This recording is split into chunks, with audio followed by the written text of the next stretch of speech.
వాక్యం చదువుకుందాం.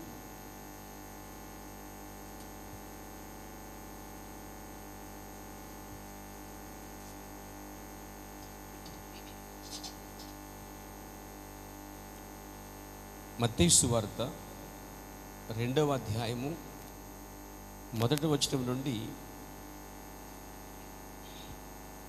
5వ వచనం వరకు మనం చదువుకుందామండి.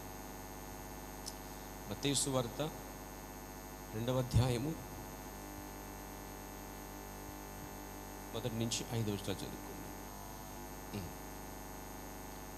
రాజైన హేరోదు దినముల యందు యూదయ దేశ బెత్లెహేములో యేసు పుట్టిన పిమ్మట ఇదిగో తూర్పు దేశ జ్ఞానులు యెరూషలేమునకు వచ్చి, యూదుల రాజుగా పుట్టినవాడు ఎక్కడ ఉన్నాడు? తూర్పు దిక్కున మేము ఆయన నక్షత్రం చూచి ఆయన పూజింపవచ్చితమని చెప్పిరి.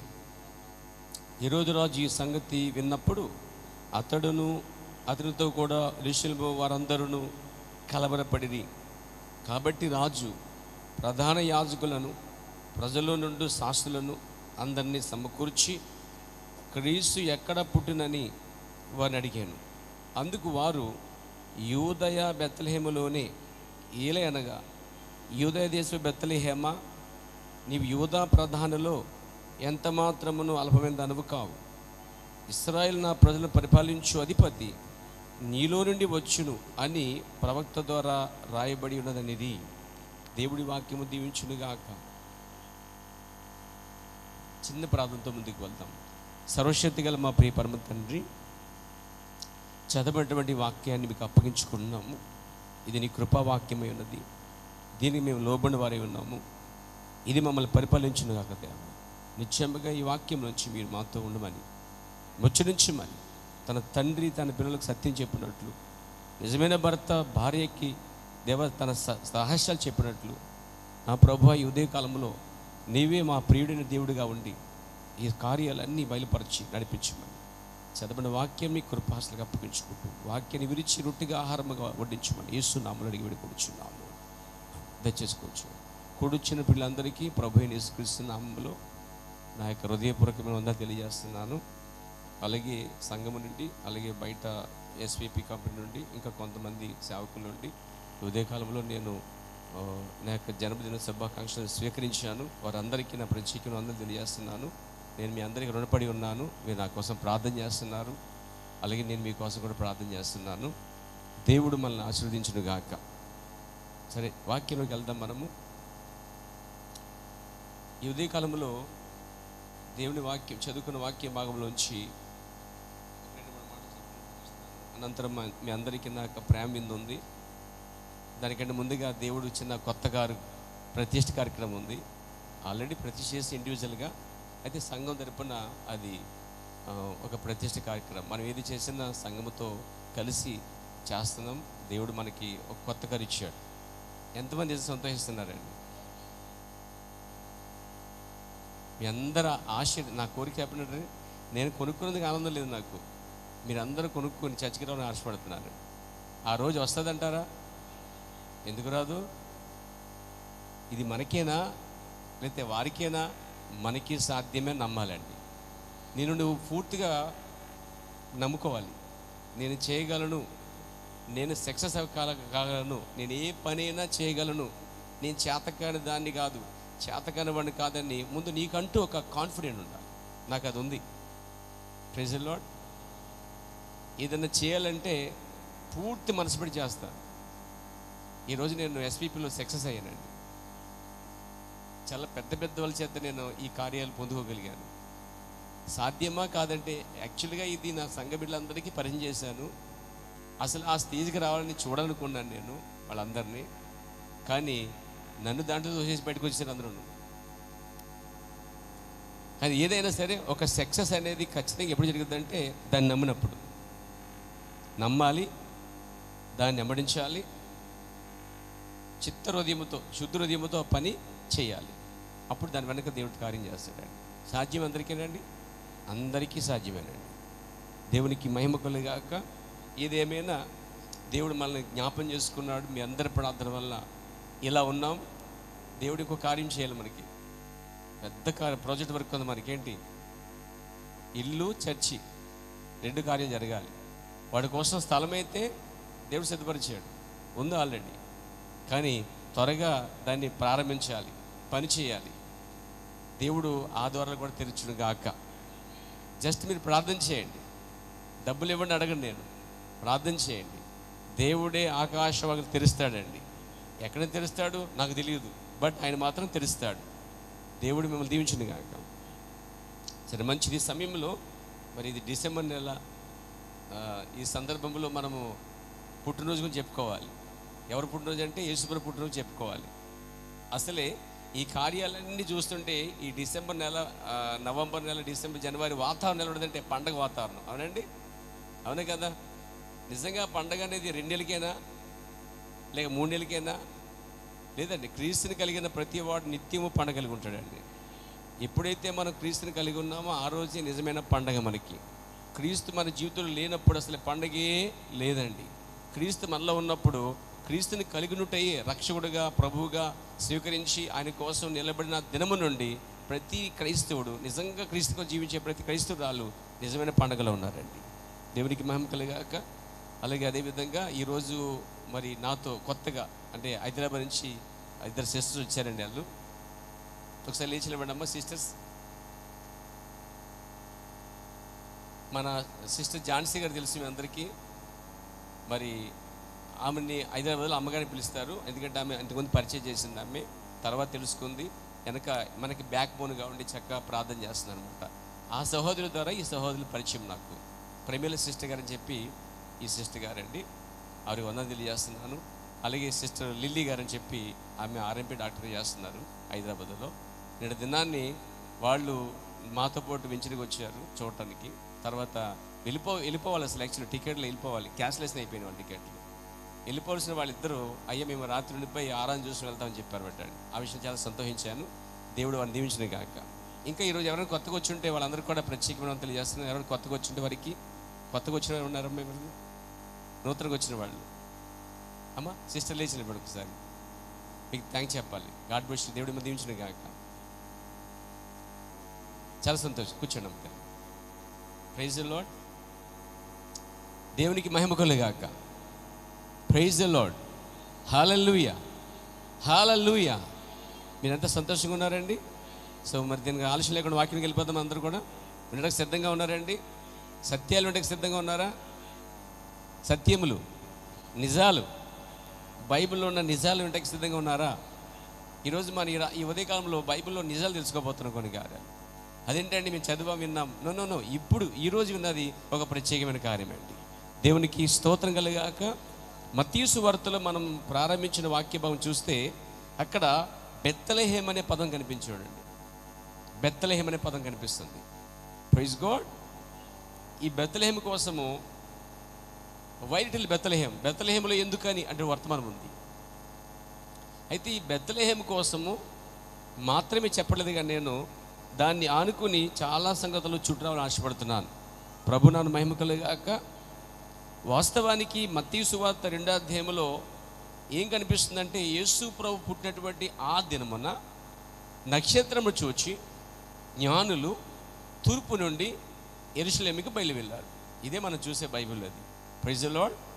అదేనా వాక్యం చూద్దాం చూడండి. తూర్పు దేశపు జ్ఞానులు యెరూషలేమునికి వచ్చిరి.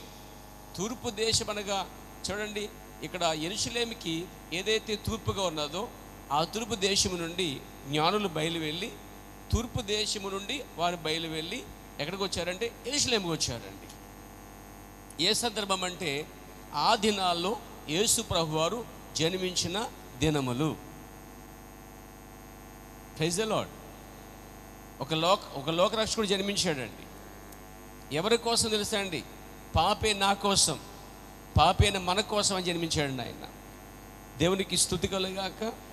సో ఈ ఉదయకాలంలో ఇక్కడ అంత మాత్రం కాదు, ఆ ముందు అధ్యాయంలో మరియా మరియు యోసేపులు కనిపిస్తారు మనకి. ఇంకా దాని ముందుకు వెళ్తే అబ్రాహాము కుమారుడు, దావీదు కుమారుడైన యేసుక్రీస్తు వంశావళి అని మొదటి అధ్యాయం మొదటి వచనం రాయబడుతుంది. ఇది యేసుక్రీస్తు వంశావళి ఉందట. ఈ యేసుక్రీస్తు వంశావళిలో అబ్రాహాము నుంచి మొదలుపెట్టాడు. మొదటి వచనం రెండవ వచనంలో, మొదటి అధ్యాయం 2వ వచనంలో అబ్రాహాము ఇస్సాకును కనెను. ఏమండి? ఇసాకు చాలా దినాల క్రితమంట పూర్వము అన్నారట, ఇది చదివి ఆ రోజుల్లో ఆడోళ్ళు కాదు మగోళ్ళు కన్నారని చెప్పారంటాడు. చాలా దినాలకు ముందు, అంటే బైబిల్ నాలెడ్జ్ ఎరగని వారు, కనీసం జనరల్ నాలెడ్జ్ తెలియని వారు ఈ చదివన్నారంట. ఊరికమ్మ ఆ రోజు ఆడోళ్ళు కాదు మగోళ్ళు అంటే మగోళ్ళు కన్నారు కాబట్టి చూడు బైబిల్లో అబ్రహాము ఇసాకు యాకోబు కన్నను అని మొదలుపెట్టారంటే, వాస్తవానికి ఎవరికి అంటారండి? మరి వాళ్ళ పేర్లు రాయకుండా ఏం రాశాడు ఇక్కడ? అబ్రహాము కన్నను, ఇసాకు కన్నను, యాకోబు కన్నను అంటారు. అంటే అసలు కన్నది ఎవరు? మాట్లాడేంటండి, సిరే కదా.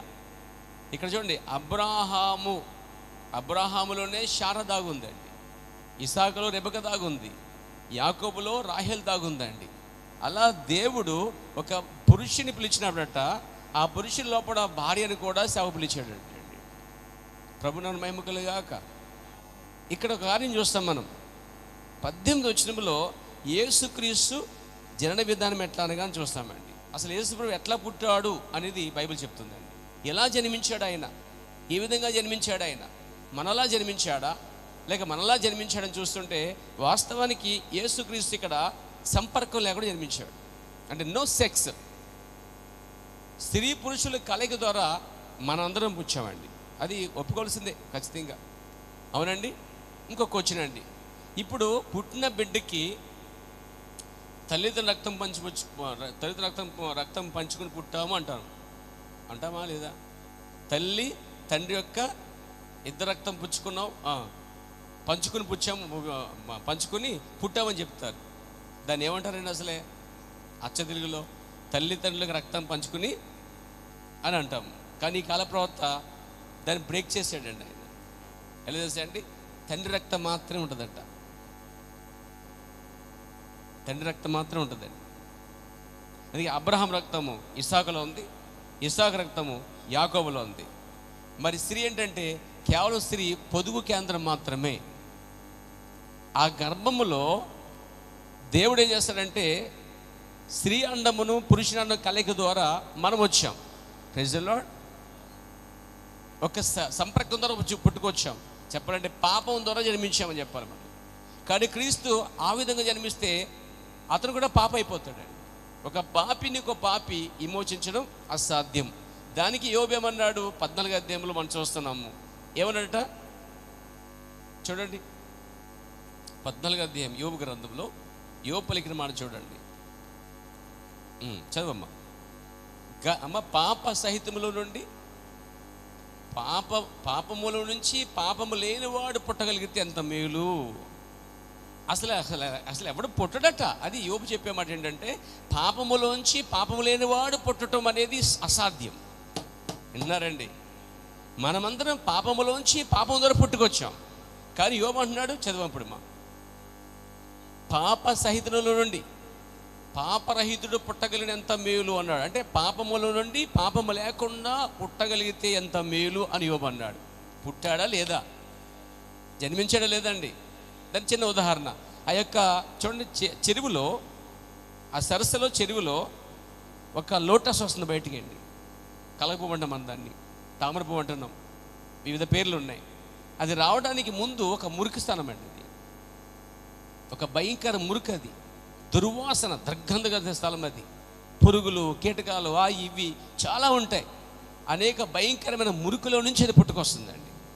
కానీ అది బయటకు వచ్చినప్పుడు చాలా ఆకర్షణీయంగా ఉంటుందండి.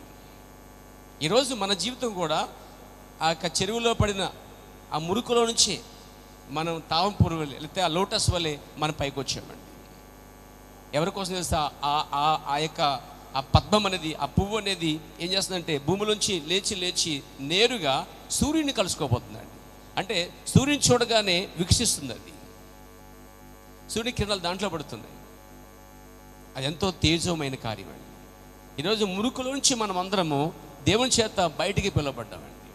నేనైతే అలాగే పిలువబడ్డాను, మనం అలాగే పిలువబడ్డాం.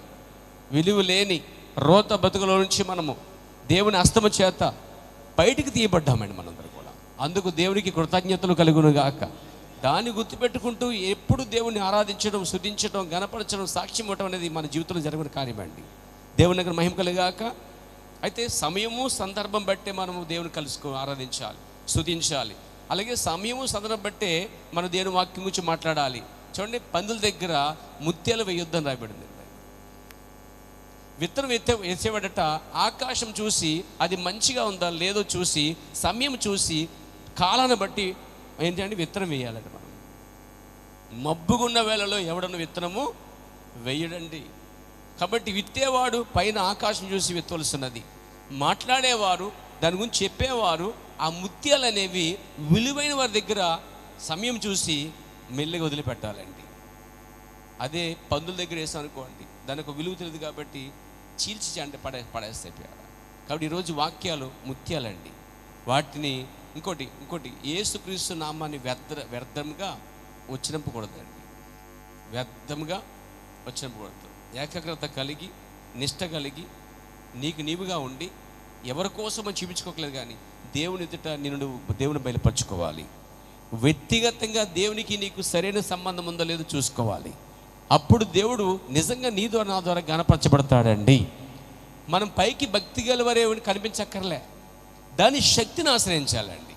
మొదటి తిమోతిలో రాయబడిన తిమోతి పత్రికలో చూస్తున్న మనము చాలామంది అంట పైకి భక్తి గలవారే ఉంటారు కానీ దాని శక్తిని ఏం చేస్తారట, ఆశ్రయించరు అని ఉంది. నేనేమంటానంటే పైకి భక్తి సో ఫ్యాషన్, నువ్వు భక్తులవని ఎవరికి చూపించుకోవాల్సిన పని లేదండి. కానీ పైకి భక్తి చేసేదానికన్నా, కనిపించుకునే దానికన్నా చూడండి పరిశుద్ధాత్మ శక్తిని ఆశ్రయించడం అంతకన్నా వేరేట్లు గొప్పదండి. దేవునికి మహిమ కలుగాక. కాబట్టి ఎవరెదుట మన మహిమ మనం కనబరుచుకోకర్లేదు కానీ దేవుని ఎదుట మాత్రమే మన మహిమ కనబరుచుకోవాలి. దేవునికి స్తుతి కలుగునుగాక. కాబట్టి మనం చూస్తున్నాం ఇక్కడ మొదటిగా మనం చూసినట్లయితే యోసేపు మరియాల కలయిక చూడండి.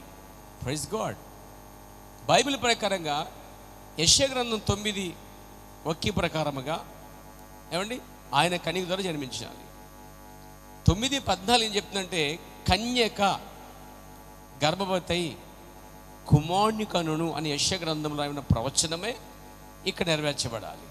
అంటే ఇక్కడ దేవుడైన యెహోవా యేసుక్రీస్తుగా రావడానికి ముందుగానే ఆయన ప్రవక్తల ద్వారా ప్రవచించిన కార్యాలు ముందుగా రాయబడ్డాయి.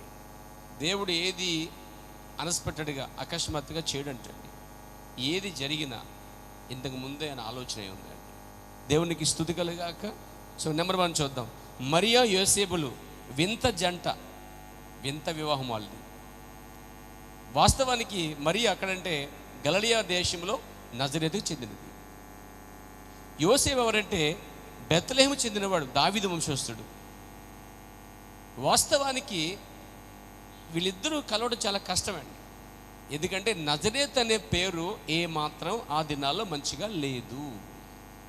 నజరేత్ అనేది చెడ్డది అని ఎలా చెప్పగలుగుతున్నావు పాస్టర్ అడిగితే, బై ద వర్డ్, వాక్యము ద్వారా. యేసుక్రీస్తు భూమి మీద ఉన్నప్పుడు ఆ యొక్క నతనేలు వస్తా ఉన్నాడు. నతనేలు రాకముందు పిలుపు వెళ్ళి, అయ్యా మేము అసలే ప్రవక్తలందరూ చెప్పినవని కనుగొన్నాం, ప్రవక్తలందరూ ధర్మశాస్త్రంలో ప్రవక్తలందరూ చెప్పిన ఆ మెస్సియాని మేము కనుగొన్నాం, కమ్ అండ్ సీ, వచ్చి చూడు అన్నాడు. అంతకుముందు ఏమంటే చేస్తే అతను, నేను ఎటువంటి నమ్మను, అసలే నజరేతు నుంచి మంచిది రాగలదా అని అడిగాడండి. అంటే నజరేతు నుంచి మంచిది వచ్చే ప్రసక్తే లేని దినాలు అవన్నీ.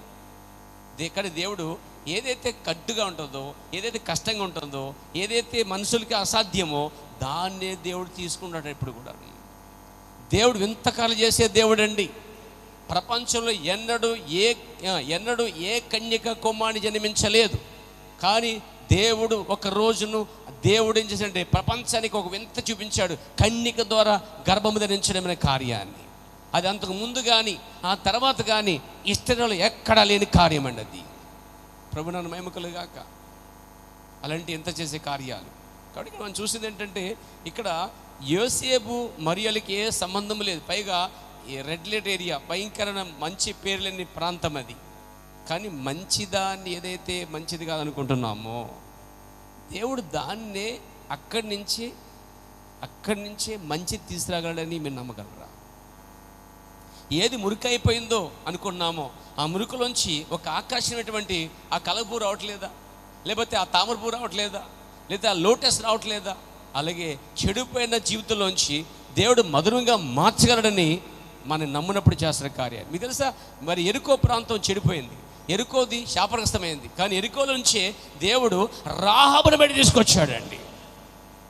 శాపగ్రస్తమైన ప్రాంతం నుంచి, శాపగ్రస్తమైన జీవితంలోంచి, శపించబడిన జీవితంలోంచి దేవుడు ఏం చేస్తాడంటే నిర్మోషమైన జీవితంలోంచి, లేకపోతే చేదైన అనుభవంలోంచి మధురముగా మార్చగల దేవుడు అండి ఆయన. మనం నమ్మినప్పుడు, నమ్మి వెంబడించినప్పుడు దేవునికి మహిమ కలుగాక. సో ఇక్కడ మనం చూసేది ఏంటంటే యేసుప్రభు ఒక జన్మదినం చూడండి, ఎట్లా అనగా రాయబడింది. ఎలా, ఈ విధంగా జరిగింది. అసలు 18 యేసుక్రీస్తు జన్మదినం ఎట్లా అనగా ఆయన తల్లి అయిన మరియా యోసేపు ప్రధానం చేయబడింది. సరిపోద్దమ్మా అంటే ఇక్కడ ప్రధానం అని జరిగింది. ఎవరెవరికి జరిగింది ఇక్కడ చూస్తున్నాం.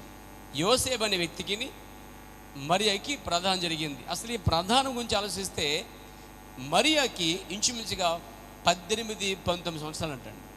కన్య మరియా, ఇంతకుముందు ఆమెకి వివాహం కాలే. Praise god. అసలు ఆ ప్రాంతాల్లో వివాహం చేసుకోవాలంటే 1-2 సార్లు ఆలోచిస్తారన్నమాట. ఎందుకంటే అక్కడ ఆ ప్రాంతానికి మంచి పేరు లేదు. మంచి పేరు లేని స్థలాల్లో వెళ్ళి మన పిల్లలకి సంబంధం చూడలేం. ఒక మంచి స్థలం అయితే, ఒక మంచి ప్లేస్ అయితే అతను పర్లేదు, ఆమె పర్లేదు, ఇద్దరు భవిష్యత్తు బాగుంటుందని బాగా ఆలోచించి గుడ్ విల్ ఉన్నట్లయితే మనం వెళ్తాం ముందుకి. కాదు సరికాదు, బ్యాడ్ విల్ అయితే మంచిది కాదు, అక్కడ సరికాదని తెలిసినప్పుడు ఎవరు ఆ ఊరు ప్రాంత ప్రజలకి పిల్లల్ని ఎవరు తెచ్చుకోరు కూడానండి. అలాంటి ప్రదేశం అది. కానీ యోసేపు వెళ్ళాడటండి, పెళ్లిచూపుకి వెళ్ళాడు. Praise god. యోసేపు చూడగానే యోసేపుకి ఆమె నచ్చిందండి. అలాగే మరియా కూడా యోసేపు చూడగానే నచ్చిందటండి. నేనంటలే, ఈ కాల ప్రవర్తన మాట మీ జ్ఞాపకం చేస్తుంది. దేవునికి స్తోత్రము కలుగునుగాక, దేవునికి మహిమ కలుగునుగాక.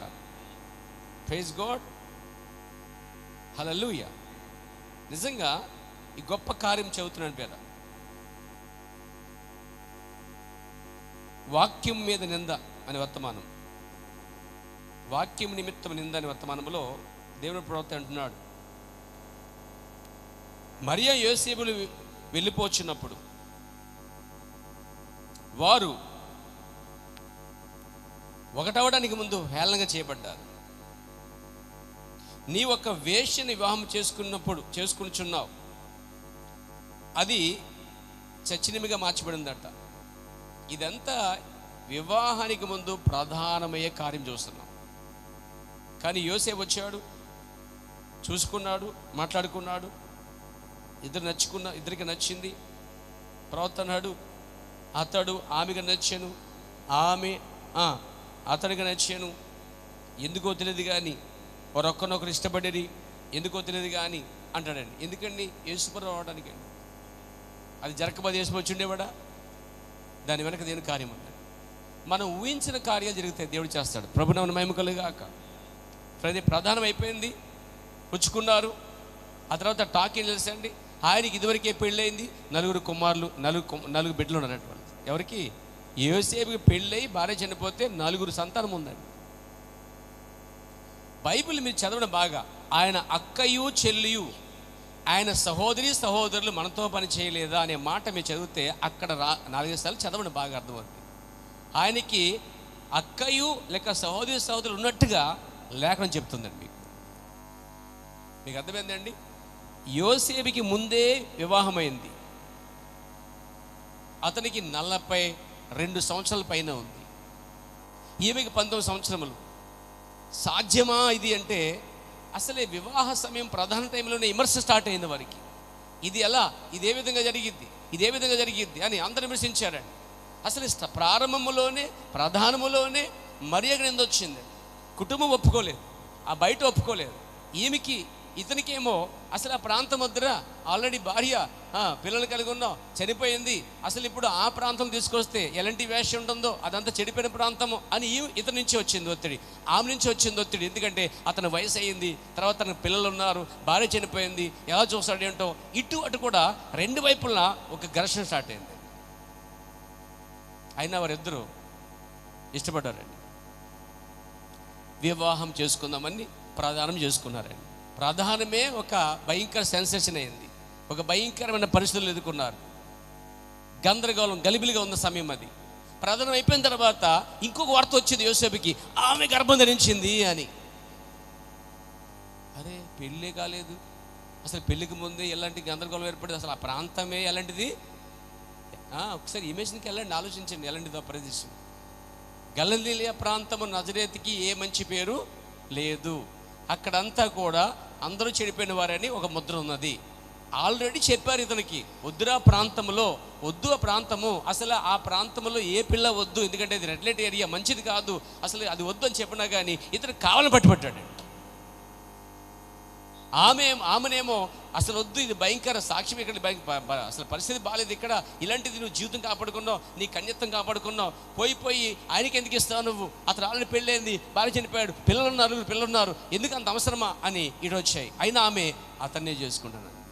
ఇది ఎవ్వరికీ తెలియని కార్యమండి. ఇన్నర్ల లోపల జరిగే పరిశుద్ధాత్మ కార్యము జనాలకి అర్థం కాదండి. ప్రభు నన్ను మహిమ కలుగాక. సరే నాన్న తిప్పలబడి చాలామంది మోకాలు మార్చుకున్నా, చాలా విమర్శ జరిగినా, కానీ ప్రధానమైతే జరిగిపోయింది. ప్రధానమే చాలా విమర్శకాత్మ జరిగిందండి. ప్రధానమైన తర్వాత ఇంకొక కార్యం ఏంటంటే, వార్త వచ్చిందంటే, నీ భార్య గర్భం ధరించింది, చెడిపోయింది, ఆమె ఒక వేశ్య, ఆల్రెడీ చెప్పాం మీకు, వినలేదు మీరు, ఆమె ఆల్రెడీ గర్భము ధరించి తిరిగేసి చెడిపోయింది. ఆమె ఇక స్టార్ట్ అయింది యోసేపుకి. మామూలు ఆలోచన కాదండి. ఒక్కసారి మీరు యోసేపు ప్లేస్కి వెళ్ళి ఆలోచించండి, అర్థమవుతుంది. వద్దన్నా చేసుకున్నాడు, వద్దన్నా ప్రధానికి వెళ్ళాడు. అసలు ఆ ఏరియా వేశ్యలుండే ఏరియా. చెప్పారు కదా, ఆమె ఆల్రెడీ ఇంతకు ముందే చెడిపోయింది కాబట్టి ఇదిగో ఒక వేశ్యని పెళ్లి చేసుకుంటున్నావు అని విమర్శ అనేది ఇతనికి స్టార్ట్ అయిందని ఈ కాల ప్రవక్త చెప్తున్నాడు. నేను కాదు సుమా, దేవునికి స్తుతి కలుగాక. వాళ్ళన్నమాట చూడండి, యోసేపు వెళ్ళిపోవచ్చున్నప్పుడు వారు యోసేపు అంటున్నారు హేళనగా, హోయ్ ప్రధానమైందా, పెళ్ళి కూడా కాకుండా నీ భార్య బిడ్డలుగా అంటుందా, గర్భవతి అయినదా. ఇలాంటి విమర్శ ఎప్పుడైనా మీ జీవితంలో వచ్చిందేమో చూడండి. ఇలాంటి విమర్శ మీ జీవితంలో ఎప్పుడైనా వచ్చిందేమో గమనించండి. ఈ విమర్శని యోసేపు ఎదుర్కొన్నాడు. అదే లాంటి భయంకర పరిస్థితుల్లో ఆమె ఎదుర్కొన్నది. అసలు ఇక్కడ ఒక ప్రసన్నెప్పు లేకుండా, ఒక భయంకర ఒత్తిడి లేకుండా, ఒక గలిబిలి లేకుండా, ఒక కలవరం లేకుండా ఏ కార్యము జరగదండి. ప్రభు నాను మహిమ కలుగాక, స్తుతి కలుగునుగాక. చెప్పొచ్చా హల్లెలూయా. ఇది అలాగ ఉంచండి. ఆమె వెళ్ళి మందిరంలో కూర్చుందట. యాజకుడు లేచి, ఇదిగో మన ప్రవక్త యెషయా చెప్పాడు, కన్యక ద్వారా కుమారుడు అనుగ్రహించబడును, ఈ లేఖనం మన మధ్య నెరవేర్చబడబోతుంది అన్నాడటండి. ఏమనుకుందట, ఇప్పుడు లేచిన సాక్షి చెప్తే నా పరిస్థితి ఏంటి. నిజంగా లేచి, అయ్యగారండి మీరు చెప్పిన ప్రవచన ప్రకారంగా నేను గర్భం ధరించానండి అందనుకోండి, తన్ని బయట పెడతారండి. తెలుసా మీకు ఆ విషయం? ఎందుకంటే ఆమె నిరుపేదల, చెప్పులు కూడా లేవంట, ఆమెకి సరైన బట్టలు లేవంటాడు. ఏంటేంటి, మహా గొప్ప దేవుడు, లోక కళ్యాణం చేసేవాడు, లోకాన్ని పరిపాలించే మహాయూదుల రాజు నీ గర్భంలో వచ్చాడా అనే విమర్శన ఆమెకి ఖచ్చితంగా వచ్చి తీరుతుంది. ఈ కోణంలో ఆలోచించండి మీరు. కాబట్టి ఆమె మౌనంగా ఉందండి. గందరగోళం, ప్రార్థన చేసుకుంది. ఏం చేయని ప్రభువా, ఏంటి పరిస్థితి? నీలో నుంచి వచ్చేవాడు ఏంటండి, క్రీస్తు అయి ఉంటాడు, ఆయన రక్షకుడు, వారి పాపములు ఆయనే మోసుకుని పోతాడు అని చెప్పడం జరిగింది. ఆమె అయితే నిశ్చయంగా ఉందండి. మరి యోసేపు పరిస్థితి ఏంటి? చదవండి వాక్యం, 1వ అధ్యాయము 19. ఆమె భర్త అయిన యోసేపు, ఇతను నీతిమంతుడని బైబిల్ చెప్తుంది. అంటే భక్తిపరుడు, ప్రార్థనాపరుడు, దేవుని పట్ల భయభక్తులు గలవాడు, నీతిమంతుడు. నీతిమంతుడు కాబట్టి అవమానపరచడం వాళ్ళ కంటే ఆల్రెడీ ఇతను కూడా ఇంచుమించుగా 98% నమ్ముతున్నాడు. ఇప్పుడు ఆమె చెడిపోయింది. ఇప్పుడు చెడిపోయిన ప్రకారంగా, బైబిల్ ప్రకారంగా, పాత్ర ప్రకారంగా ఒక వివాహాన్ని ముందు ప్రధానం చేసుకున్న తర్వాత ఆమె కనుక చెడిపోయి గర్భం ధరిస్తే బైబిల్ ధర్మశాస్త్రం చెప్తుంది ఆమెను బయటికి లాగి, అర్థమైంది మీకు, ఆమెను బయటికి లాగి, ఎందుకు ప్రధానం చేసుకుని ఒకరితో నువ్వు పిల్లల కంటగా ఇష్టపడ్డావు, చెడిపోయావు కాబట్టి అందుకు నీ శిక్ష అంటే రాళ్ళతో కొట్టి ఆమెను చంపేస్తారండి. ఈ పని నేను చేయను, పోతే పని నాకు ఎందుకు వచ్చింది. ఇతనికి ఏ కబురు లేదు, కానీ ఒకటే వచ్చి ఒకే వస్తుంది, ఆమె గర్భం ధరించింది, ఆమె ఇదివరకే తిరిగి చెడిపోయింది, ఆమె అసలు ఆ ప్రాంతం ఎటువంటిది అని మాత్రం వినబడుతున్నాయి. ఇంకొక పక్క ఏమీ లేదు అతనికి. అతను వద్దన్న చేసుకోడు కాబట్టి కన్ఫ్యూషన్లో ఉన్నాడు. ప్రజెంట్ అనుకున్నాడు, ఇక సర్లే ఈ సమయంలో ఆమెను బయటికి లాగి రాళ్ళతో కొట్టడం ఎందుకులే, అయినా నేను ఆమెను ఇష్టపడ్డాను, ఆమె నన్ను ఇష్టపడింది కదా, వద్దని చేసుకున్నాం కదా అని ఆలోచనలు అతను ఏం చేశాడంటే, అది ఎందుకని చెప్పేసి నీతిమంతుడు కనుక దాన్ని ఆ పరిస్థితిని బయటికి లాగి అవమానపరచకుండా, అసలు అవమానపరచాలి, రాళ్ళతో కూడా చంపాలి. ఎందుకంటే ఇదిగో ఈమె ప్రార్థన చేసుకున్నాను, ఈమె ఏం చేసిందంటే నేను వివాహం చేసుకుని ఉనిపే చెడిపోయింది, ఈమె ధర్మశాస్త్ర ప్రకారం రాళ్ళతో కొట్టి చంపండి అంటే, ధర్మశాస్త్ర కాలం కాబట్టి రాళ్ళతో కొట్టి చంపేస్తారు అక్కడ. ఆ పని అతడు చేయడానికి ఇష్టపడలేదు. ఆ తర్వాత రాత్రంతా అతను కలవరంతో ఉన్నాడండి. కలవరం ఎందుకలా జరిగింది, నేను కోరుకుని ఇష్టపడ్డానే, వద్దానే తీసుకొని సిద్ధపడ్డాను, ప్రధానమైపోయింది, పెళ్లి కాబోతున్న సమయం అది, ఏంటి ఇలా జరిగింది చెప్పి చాలా బాదుకుంటున్నాడండి. ఆ టైంలో అతను నీతిమంతుడు కాబట్టి, మంచి ఆలోచించాడు కాబట్టి, నిలబడ్డాడు కాబట్టి దేవుడు అతనికి ఒక వర్తమానం పంపిస్తున్నాడు. నువ్వు కూడా నిలబడితే దేవుని వాక్యం కోసం లేట్ అయినా సరే, దేవుడు తన దూతను పంపైనా సరే నిన్ను స్థిరపరుస్తాడండి ఆయన. చదువుదామా 20వ వచనం. అతడు ఈ సంగతుల గురించి, ఏ సంగతులు, న్యూస్ ఏంటి అక్కడ, ఈ సంగతుల గురించి ఏ సంగతులు, అదిగో యోసేవా వద్దన్న అక్కడికి వెళ్ళావు, ఆ ప్రాంతం మంచిది కాదు, ఇదిగో ఆమె దేవుడికి చెడిపోయింది, వద్దని ఒక చెడిపోయిన వేషను పెళ్లి చేసుకుంటావు, ఎవరినో గర్భం ధరించి చేసుకుంటావని ఈ సంగతులన్నీ అతనికి వినబడి కలవరం ఉందండి. ఆ ప్లేస్లో మీరు ఏం చేస్తారండి, మీరు వెళ్ళిపోయి దెబ్బడి కొట్టి చంపేస్తారు అవసరమైతే. అది ఆడోళ్ళైతే అత్తలైతే కోళ్ళు అనుకున్నాను నేను, నువ్వు నా కోళ్ళకు రాక్షసివి, నా కొడుకుని అన్యాయం చేస్తావని రోడ్డు మీద లాగి జుట్టు లాక్కొచ్చి నడి మీద బాధేస్తుంది అవసరమైతే. ఎవరో అత్తమ్మలు, అంత కోపం వస్తుంది, సెన్సేషన్ వస్తుంది, అక్కడ వైబ్రేషన్ వచ్చేస్తుంది. కానీ ఇక్కడ ఏం జరిగింది చేస్తండి, ఈ సంగతుల గురించి ఆలోచించుకుని చుండగా, ఏ సంగతులు, విమర్శన, భయంకర పరిస్థితి అండి. వివాహం చేసుకోబోతున్న ఆమె ముందే గర్భం ధరించిందంటే అసలు మామూలుగా ఉంటుందండి, అసలు పురుషుడికి మామూలుగా ఉంటుందా, కుటుంబానికి మామూలుగా ఉంటుందా, వీధుల వరకు ఏం చెప్పుకోవాలి, ఇదే టెన్షన్లో ఉన్నాడు. కానీ ఎంత జరిగినా అవమానపరచకూడదు అనుకున్నాడు. అది చూడండి, అది నీతిమంతుల లక్షణం అండి. ఒక నీతిమంతుడు తను నష్టమైన పర్లేదు కానీ ఎదుటి వాడిని నష్టపోనివ్వరండి, అది నీతిమంతుల లక్షణం. తాను దిగిపోయినా, తాను చెడిపోయినా వారిని చెడిపోకుండా కాపాడుకునేవాడు నీతిమంతుడు. వారు దెబ్బతిన్నా ఇలాంటి దెబ్బ అతను తక్కకూడదు, లేకపోతే అలాంటి వారిని అసలు అలర్పాటు చేయకూడదు, పోలే దేవుడికి వదిలేద్దాం అని విడిచిపెట్టేవారు నీతిమంతులండి. చదువుదాం. అతని ఈ సంగతి గురించి ఆలోచించుండగా, ఇదిగో ప్రభువు దూత స్వప్నమందు అతను ప్రత్యక్షమై వచ్చిందా, ప్రత్యక్షపరచబడిందా. కన్ఫ్యూషన్లో ఉన్నాడు, గందరగోళంలో ఉన్నాడు, కానీ దేవుడు ఒక దూతను పంపాడు. ఇదే సిచ్యువేషన్లో మనమందరం ఆత్మీయంగా కన్ఫ్యూషన్లో ఉన్నామండి. వాక్యం విషయంలో, ప్రత్యక్ష విషయంలో, దైవత్వ విషయంలో, ఆరాధన విషయంలో, పరిశుద్ధాత్మ విషయంలో, వరాల విషయంలో ఇవన్నీ కన్ఫ్యూషన్లో ఉన్నాం. అదే సమయంలో ఒక దేవుడు ఒక 7వ దూతను పంపినట్టుగా మనం నమ్మొచ్చండి. ఇక్కడ మన కాల వర్తమానం ఉంది, మన సరిపడే వాక్యం ఉంది. అతడు ఎలా అయితే కన్ఫ్యూషన్లో ఉన్నాడు, గందరగోళం ఉన్నాడు, ఒకప్పుడు మనం కూడా గందరగోళం ఉన్నాం. ప్రభు రైతులు పగల రాత్రి అసలు వస్తువులు పెట్టుకోకూడదా, స్త్రీ బోధించకూడదా, బాప్తీసం తండ్రి కూడా పరిశుద్ధాత్మ బాప్తీసమమ్మ, యేసుక్రీస్తు బాప్తీసమమ్మ, దేవుడు ఒక్కడ ముగ్గురు ఇద్దరా, అసలు ఏంటి కన్ఫ్యూషన్. అసలు ఇన్ని చర్చిల్లో ఏ చర్చకు పోవాలి, అసలు నిజమైన 10 చర్చికి ఏంటంటే మేమే మార్గం, ఇదిగో ఇదే పరలోకానికి గవిని, ఇదిగో యెరూషలేమునికి గవిని, ఇదిగో ఇదే పరలోకానికి గవిని అని అనిపిస్తుంది. The gate of heaven. ఎందులోకి వెళ్ళాలి తెలియట్లేదు, అంతా గందరగోళం, కన్ఫ్యూషన్. అది యోసేపుకున్న గందరగోళమే ఒకప్పుడు నీకు నాకు మనందరికీ ఉంది. కానీ దేవుడు మహాకృపను బట్టి ఆయన యోసేపుని జ్ఞాపం చేసుకొని యోసేపు వద్దకు దేవుడు ఒక గాబ్రియల్ దూతను పంపించాడు. నా వద్దకు దేవుడు 7వ దూత ఊలియను పంపించాడండి. ఇది మై పర్సనల్. దేవునికి మహిమ కలుగాక, దేవునికి స్తుతి కలుగాక. ఒక దూత వచ్చిందంటే అర్థం తెలుసా, వర్తమానం తీసుకొచ్చింది అని అర్థం అండి.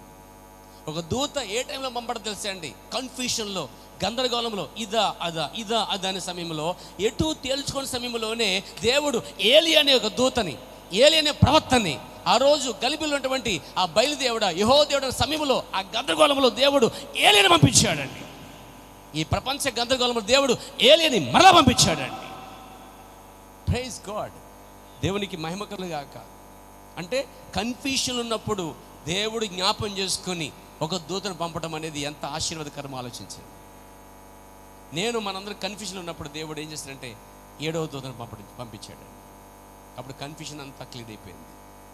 బాప్తిస్మం ఎలా తీసుకోవాలి, దైవత్వం ఏమిటో, అసలు ఈ బోధ ఏమిటో, ఈ పునాది ఏమిటో, ఈ ప్రభురాత్వం ఏమిటో, అసలు ఈ కార్యాలన్నీ కూడా తేటగా వాక్యంలోంచి జరిగాయి. సరే, వర్తమానం కూడా వచ్చేసాడు. తర్వాత ఏమంటున్నాడు? దావీదు కుమారుడైన యోసేపు నీ భార్య అయిన మరియను, అంటే ప్రధానమైందంటే భార్య భర్త అని బైబిల్ సంబోధిస్తుంది. ప్రధానమైందంటే వాళ్ళు భార్య భర్తలే లెక్క. ప్రధానం కూడా అవ్వలేదంటే వాళ్ళు భార్య భర్తలు కాదు, అక్రమ కార్యాలు. ప్రధానమే జరగకుండా, పెళ్లి జరగకుండా, ప్రధానం జరగదు, కొందరు పెళ్లి కూడా జరగదు, కానీ భార్య భర్తలే చలమని అయిపోతారు. కానీ ఇక్కడ ప్రధానమైనా జరగాలి లేదా పెళ్ళైనా జరగాలి. కొందరికి రెండు జరగవు. అసలు ఈ రెండు జరగకపోతే బైబిల్ ప్రకారంగా వారు భార్య భర్తలు కారండి. ప్రధానమైన జరిగి ఉండాలి, పెళ్ళని జరిగి ఉండాలి. ఆమేన్. దేవునికి స్తుతి కలుగాక. చదవండి, మెసేజ్ చెప్తుందమ్మి. నీ భార్యను మరియను చేర్చుకున్నటకు భయపడకు. భయపడుతున్నాడు లేదా? ఏమంటే ఆ పరిస్థితుల్లో ఏ భర్త అయినా ఆమె గర్భం ధరించిన తెలియగానే చేర్చుకుంటాడా? మీరు చెప్పండి బ్రదర్స్, చేర్చుకుంటారా? కారాలు మిరియాలు నూరేరు నూర్రా? నేను నమ్మను. మీరు ఆ టైంలో వదిలేస్తే నిజంగా దేవుడి చిత్తమై దేవుడి దూత వచ్చి మరియా భయపడకు, నీ కుమారుడు పుట్టబోతున్నాడు, అతని పేరు యేసు అని చెప్పిన తర్వాత నువ్వు అతను చెప్పగలవా? వెళ్ళి ఆలోచించండి ఒకసారి. ఆమె ఎన్నడు వెళ్ళి యోసేపు దగ్గరికి వెళ్ళి, యోసేపు రాత్రి దూత వచ్చింది, నీ తెలుసా నా దగ్గరికి వచ్చింది, పుట్టబోయే కుమారుడు పరిశుద్ధుడంట నీతిమంతుడంట అని చెప్తే అసలు ఎన్నడూ కూడా ఆమె చెప్పడానికి ట్రై చేయలేదండి. ఎందుకంటే అది కాదు. అందుకే దేవుడు ఏం చేశాడు? ఆమె ద్వారా కాదు, దేవుడు దూత ఈమెతో మాట్లాడింది, అదే దూత యోసేపుతో ఇప్పుడు మాట్లాడుతుందండి. అంటే ఇద్దరికున్న గలిబిలి గందరగోళాన్ని ఎత్తిపడేసేది ఒక దూతేనని. ఒక భార్య భర్తల మధ్యన దూత వర్తమానము సమాధానకరమైంది. ఒక తల్లిదండ్రుల మధ్య, లేక భార్య భర్తల మధ్య, లేక పిల్లల మధ్య, కుటుంబం మధ్య, ఒక స్నేహితుల మధ్య, ఒక సంఘానికి కాపడి మధ్య గందరగోళం మధ్య ఏలియా వర్తమానము సమాధానకరమైనది. ఎంతమంది గ్రహించారు? దేవుని నామమున మహిమ కలుగాక. వర్తమానం వచ్చేసింది, అతనికి ఒక నిశ్చయం వచ్చేస్తుంది, మొత్తం డీటెయిల్గా అన్నీ చెప్పేసింది ఇక్కడ దూత. అతడు ఆమె పరిశుద్ధాత్మ వల్ల గర్భం ధరించింది, అసలు భయపడవలసిన పనే లేదు అని చెప్తే ఎంత ధైర్యం వచ్చింది అతనికి. అతనికి ఎవరు ధైర్యం చెప్పలేదండి. భయపడుకో, ధైర్యంగా ఉండు, ఎందుకు జరిగిందో కంగారు పడుకో అని చెప్పాడు ఒక్కరు లేడండి. అందరూ ఇలా ఎందుకు జరిగింది తెలుసా, నువ్వు మోసపోయి తెలుసా, మేము చెడిపోయింది తెలుసా, మేము ముందే చెప్పాం కదా, మేము ముందే చెప్పాం, ఇదే మాట అంటారు. ఏం జరిగింది అనుకోండి, మేము ముందే చెప్పాం కదా అని విమర్శిస్తారు జనాలు. అలాంటివన్నీ పొందుకుని నిలబడి స్ట్రాంగ్గా ఉన్న సమయంలో దేవుడు అతనికి ఒకరి నుంచి ఒక వర్తమానం పంపించినాడు. ఇంకా మనుషుల సాక్ష్యం కన్నా దేవుని సాక్ష్యం బలమైంది. మనుషులు ఎవరు సాక్ష్యం ఇస్తారు, మంది కనిపిస్తారు, మళ్ళీ కనబడే సమయం వచ్చినప్పుడు. కానీ దూత స్థిరంగా చెప్తుంది, ఇది ఉద్దేశం, ఇది కాజ్, ఇది పర్పస్, ఈ ఉద్దేశం దేవుడు ఈ కార్యం చేస్తానని చెప్పగానే అప్పుడు వెళ్ళి నిశ్చత కలిగి ఉన్నాడండి. సో ఆమె అక్కడ ధైర్యంగా ఉంది, చుట్టూ గందరగోళం ఉంది, కానీ ఆమె ధైర్యంగా ఉంది. దానికి కారణం దూత వర్తమానం. ఈరోజు చుట్టూ నీ గందరగోళం ఉంది, కానీ ఈరోజు స్ట్రాంగ్గా ఉన్న మరియా నువ్వైతే ఒక వర్తమానం ద్వారా నువ్వు స్ట్రాంగ్గా ఉండగలవండి. చుట్టూ ఆమెకు గందరగోళం ఉంది, అయినా ఆమె స్ట్రాంగ్గా ఉంది. ఎందుకంటే ఆమెకు దూత వర్తమానం ఉంది. ఆమె అనగా సంఘం ఈరోజు స్ట్రాంగ్ కూడా కారణం తెలుసా అండి? చుట్టూ అంత గందరగోళం జరుగుతున్నా, ఏమనుకున్నా ఒక దూత వర్తమానము వ్యక్తిగతంగా సీకు నాకున్నప్పుడు ప్రపంచం ఏకమైన ఏమి చేయలేదండి. ఇప్పుడు ఆమెని ఎవ్వరు ఏం చేయలేరు, ఎందుకంటే ఆమె చాలా స్ట్రాంగ్గా ఉంది. ఎందుకని? ఒక వర్తమానం వచ్చింది. ఎవరు పంపించారు? ఫ్రమ్ ద గాడ్, దేవుని, ఫ్రమ్ ద హెవెన్, దేవుని ఎద్దు నుంచి, లేక ఆకాశం నుండి వర్తమానం పొందుకుందా. ఇప్పుడు ఇతని దగ్గరికి వచ్చేది చుట్టి అంత గందరగోళం ఉన్నా అతనికి ఒక నిశ్చయిత ఉంది, నేను చేసేది కరెక్టే, దేవుడు నాతో చెప్పాడు, దాని వెనక లోకరక్షకుడు రాబోతున్నాడు అని. కాబట్టి ఇద్దరికి దేవుని దూత మాట్లాడినప్పుడు ఇద్దరు కలయిక, వీళ్ళిద్దరికి వివాహము విమర్శనగా జరిగిందండి. అందరూ మెచ్చుకున్నారని నేను అనుకుంటలే, వాళ్ళు మెచ్చుకున్నారని అనుకుంటలే. ఇద్దరికి అవగాహన ఉంది, కానీ సమాజానికి మాత్రం అవగాహన అయితే లేదండి. గందరగోళం మధ్యలో, విమర్శ మధ్యలో వారి వివాహము జరుగుతూ ఉంది. ప్రైజ్ గాడ్, దేవునికి మహిమ కలుగాక. అసలు వివాహం అని పెట్టుకోక మునుపే ఈ కార్యం బయటకు వచ్చేసింది. చాలామంది చెప్పారు రకరకాలుగా, నాకు దూత వర్తమానం ఉంది అన్నాడు. ఆమెకి చాలామంది చెప్పారు, ఆమంది నాకు ఒక దూత వర్తమానం ఉంది. ఈరోజు ఆమె వల్లే అతడి వల్లే మనం చెప్పగలమా, నాకు ఒక దూత వర్తమానం ఉన్నది. అది ఎక్కడి నుంచి వచ్చింది తెలుసా? ఒక సంస్థ నుంచి కాదు, ఒక పెద్ద సంఘం నుంచి కాదు, ఫ్రమ్ ద హెవెన్, దేవుని యొద్ద నుంచి ఒక దూత పంపడ్డాడు ఆయన. ప్రకటన గ్రంథంలో చెప్తాడు ఆయన 16:22 వచనంలో, యేసును నేను నా దూతను పంపి ఉన్నాను. దేని కొరకు? సంఘాలలో ఉన్న విశ్వాసాల కొరకు, సంఘముల కొరకు యేసును నేను నా దూతను పంపి ఉన్నాను అని దేవుడు సాక్ష్యం ఇచ్చాడు. ప్రభు నా మహిమ కలుగాక. కాబట్టి ఇక్కడ మనం చూస్తుంటే ముందు ఈ గందరగోళం మంటలోంచి బయటపడ్డారండి. అసలు గందరగోళం వచ్చినప్పుడు ఏం చేయాలి తెలుసా అండి? ఏం చేయాలి? ప్రార్థనే పరిష్కారం. మనం ఎన్ని మాట్లాడినా, ఎంతమంది చక్కబడాలనుకున్నా మన వల్ల కానే కాదు. మౌనంగా ఉండి అంటాం కదా, కాలమే సమాధానం చెప్తుంది అంటే చూడండి. మౌనంగా, నిర్భయంగా, నిశ్చయతగా ఉండాలి. ఎందుకంటే యుద్ధం జరిగినప్పుడల్లా దేవుడు అన్నాడు, భయపడుకుడి. ఏమన్నాడు? యుద్ధం జరిగినప్పుడు ఏమన్నాడు ఆయన? భయపడుకుడి, కలవరపడుకుడి. యెహోషువకు చెప్తాడు, కలవరపడుకుడి. ఈరోజు యెహోషువకి నీకు కాదు నాకు వర్తమానం, కలవరపడుకుడి. అలాంటి పరిస్థితి వచ్చినప్పుడు యోసేపు మరియలు కలవరపడుకుడి అని చెప్పేశాడు దేవుడు అక్కడ పరిశుద్ధాత్మ ద్వారా. దేవునికి స్తోత్రం కలుగాక. కాబట్టి కలవరపడిన సమయంలో ఒక దూత వర్తమానం చెప్తుంది, కలవరపడకండి, భయపడకండి. వారు సముద్రం దగ్గరకు వచ్చారు. పాతలో సముద్రం, ఎర్ర సముద్రం అడ్డు వచ్చింది. దేవుడు చెప్తాడు, కలవరపడకండి, మీరు చూసిన సముద్రం ఒక దినం ఏమవుద్ది, పాయలవుతుంది అన్నాడు. ఎర్ర సముద్రం పాయలైంది. వారు ఎదురుకు వచ్చారు. ఎరుకో కూడా చాలా పెద్దగా ఉన్నాయి. దేవుడు చెప్తాడు, కలవరపడకండి, భయపడకండి. వారు ఎరుకో ప్రాంతానికి వెళ్ళినప్పుడు అక్కడ ఈ జనం కన్నా ఎరుకోలో, లేకపోతే ఆ యొక్క యెరూషలేము అనే ప్రాంతంలో చాలా గొప్ప జనం ఉన్నారు. నెఫీలు లాంటి వారు ఉన్నారు, మహా ఋషులు, మహా గొప్ప రాక్షసులు లాంటి వారు ఉన్నారు. భయపడుకుడి, కలవరపడుకుడి, ఆ దేశము దేవుడు మనకి ఇచ్చాను, మనం ఇలా దేశమును స్వాధీనపరచుకుంటామని దేవుడు వాగ్దానం చేస్తున్నాడు, భయపడకండి అన్నాడు. ఈరోజు ఆ భయపడకుండా మనం నిలబడాలి. మనం భయపడ్డామా, దెయ్యాలు మనకు కొడతా ఉంటాయి. మనం నిలబడ్డామా, దెయ్యాలు పారిపోతాయి. ఆహ్వానించాలన్నా, ఎలగొట్టాలన్నా అక్కడ నీకు నీవే నిలబడాలి. నీకు నీ వ్యక్తిగతంగా పోరాడాలి. అక్కడ భర్తో, భార్యో, పిల్లలో బెరికే పీసులు పక్కన పెట్టండి. వ్యక్తిగతంగా ఒంటరిగా పోరాడండి. ప్రియారా, వ్యక్తిగతంగా పోరాడండి. వారు చేస్తారు, వీరు చేస్తారు, సహాయం పడకండి, నీకు మీరు నిలబడండి, భయపడకండి, కలవరపడకండి అని యోసేపుకి మరీ చెప్పిన దేవుడే ఈ ఉదయకాలం దేవుడు ఏదో చెబుతా ఉన్నాడండి. ఆయన కలవరపడకుడి అని చెప్పాడు యేసుప్రభువు. దేవునికి స్తోత్రం కలుగాక. ఈ కలవరాల మధ్యలో వారు ఎంత గట్టిగా నిలబడ్డారంటే ఇక సమయం ఆసనమైంది. Praise the lord. యాక్చువల్గా ఎందుకు యోసేపుని ఎందుకు చేసుకోవాలి? దేవుని వాగ్దానం ఏంటంటే అక్కడ దావీదు వంశంలో పుట్టాలి, రక్షకుడు దావీదు వంశంలో రావాలండి, బెత్లెహేము నుంచి రావాలి. అది మీకా చెప్పిన ప్రవచన గ్రంథం. మీకా చెప్పిన ప్రవచనము యూదా దేశ బెత్లెహేము నుంచి రావాలి, అల్పమైన బెత్లెహేము నుంచి రావాలి. బెత్లెహేముకి చాలా చిన్న ప్రదేశం అంట బెత్లెహేము. బెత్లెహేము అసలు లెక్కలో లేనిది. కానీ లెక్కలో లేని ఆ చిన్న గ్రామాన్ని, కుగ్రామాన్ని ఉంటుంది. అసలు దాంట్లో 13-15 మంది ఇల్లు ఉంటాయట, చిన్న ఇల్లుది. కానీ దాన్ని ఎవరు, సల్మాన్ అనే వ్యక్తి తీసుకొని దానికి పంట వేసి దున్ని ఆ భయంకర రాతి ప్రదేశాన్ని, అయితే భయంకర ఆ నిర్మైనటువంటి ప్రదేశాన్ని బాగా దున్ని విత్తనం వేసేటండి. బాడీ బాగా పడిందంట. ఆమేన్. జొన్న బాగా పండిందంట, యావాలు బాగా పండాయట, గోధుమలు బాగా పండాయట. అంతేకాదు బెత్లెహేములో బోరేస్తే అసలు ఈ చుట్టుపక్కల లేనంత మధురమైన వాటర్ అక్కడ పడిందంట, నీరు పడిందంటే. బెత్లెహేము నీరు కోసం దావీదు చాలా అన్నాడు, ఆ నీరు నాకు చాలా ఇష్టము, పోయి తీసుకురండి అని చెప్పాడండి. బెత్లెహేములో నీరు బాగా పడిందండి, ఎక్కడా లేనంత మంచి నీరు అక్కడ ఉంది. అధికమైన పంట అక్కడ ఉంది, సారవంతమైన భూమిగా మారింది.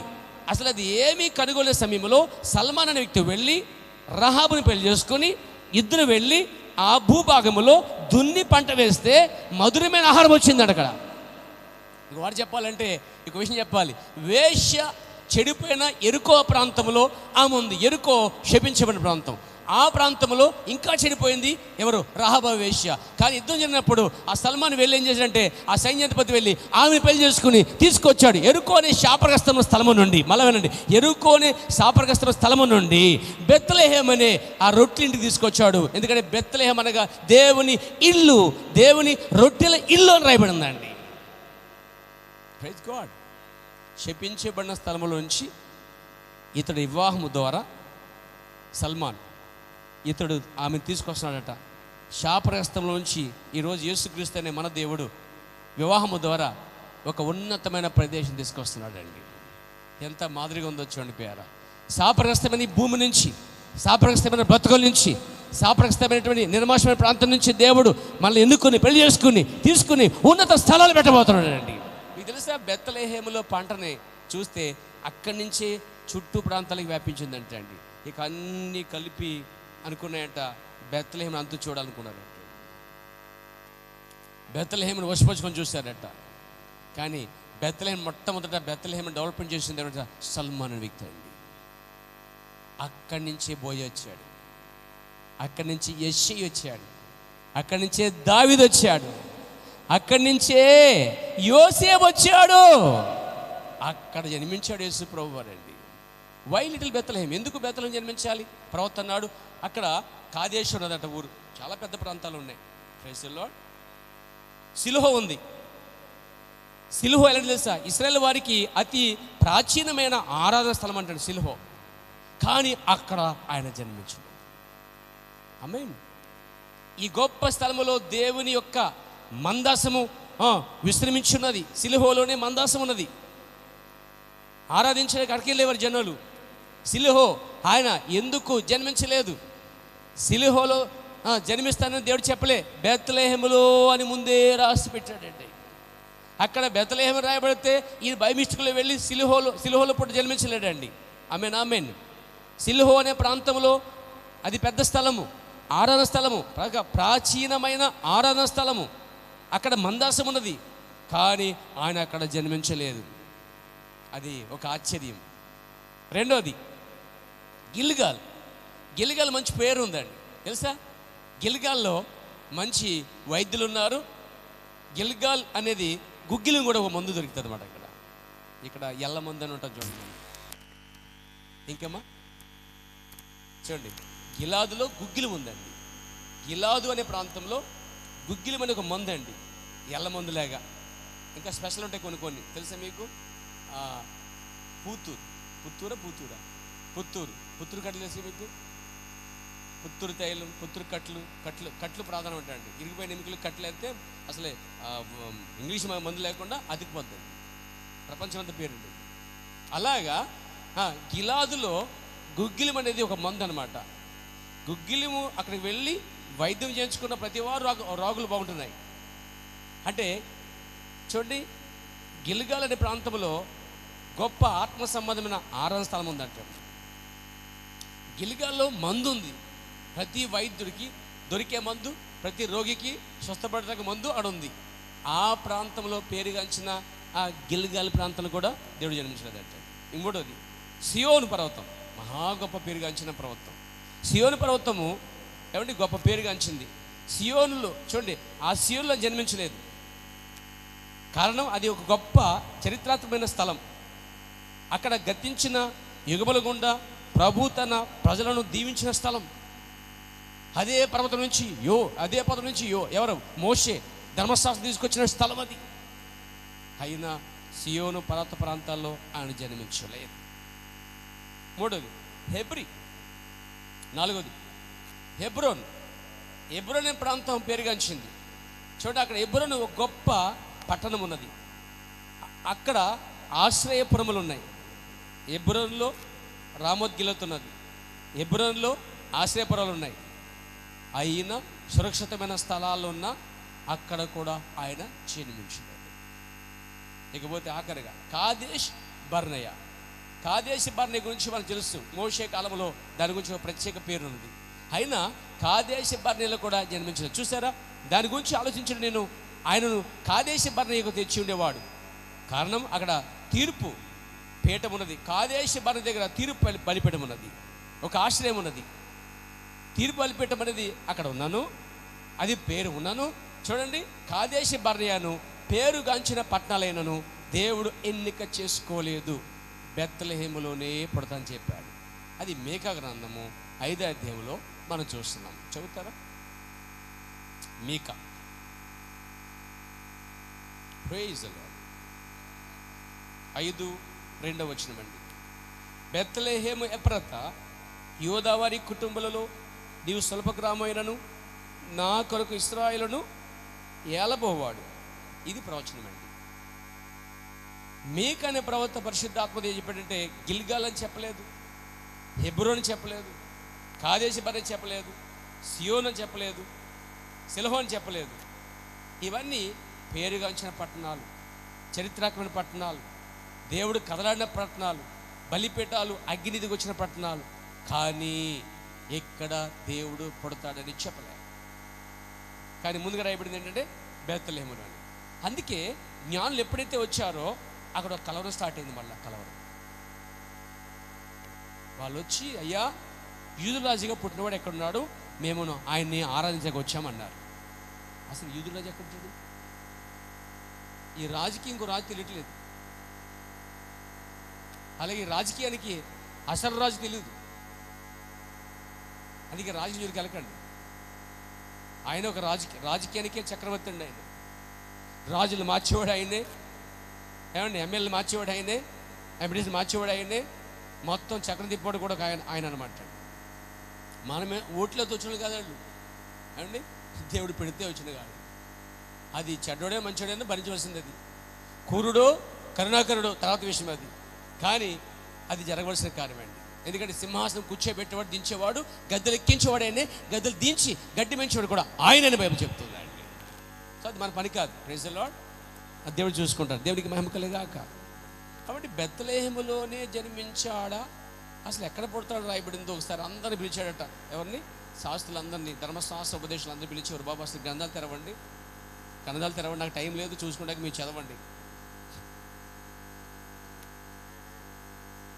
తెలిసేట అక్కడ తెలిసాడు. అయ్యా మీకా అనే ప్రవక్త చెప్పాడు, ఈ రాజు సిల్హోలో కాదు, గిల్గాలో కాదు, యెరూషలేములో కాదు, తర్వాత కాదేశ్ బర్నయ కాదు, హెబ్రోన్లో కూడా కాదు, ఇదిగో బెత్లెహేములో.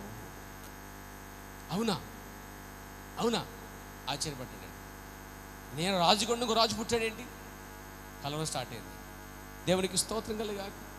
మెల్లిగా పక్క పిలిచి మీరు అని పూజించడండి, తర్వాత నేను కూడా వెళ్తాను చెప్పి కూతుగా చెప్పనుకోండి. వాళ్ళు వెళ్ళారు, వచ్చారు. ఇక్కడ ఏం చెప్తానంటే, ఇక్కడ ఒక రక్షకుడు భూమి మీద రక్షణ కార్యం చేస్తుంది.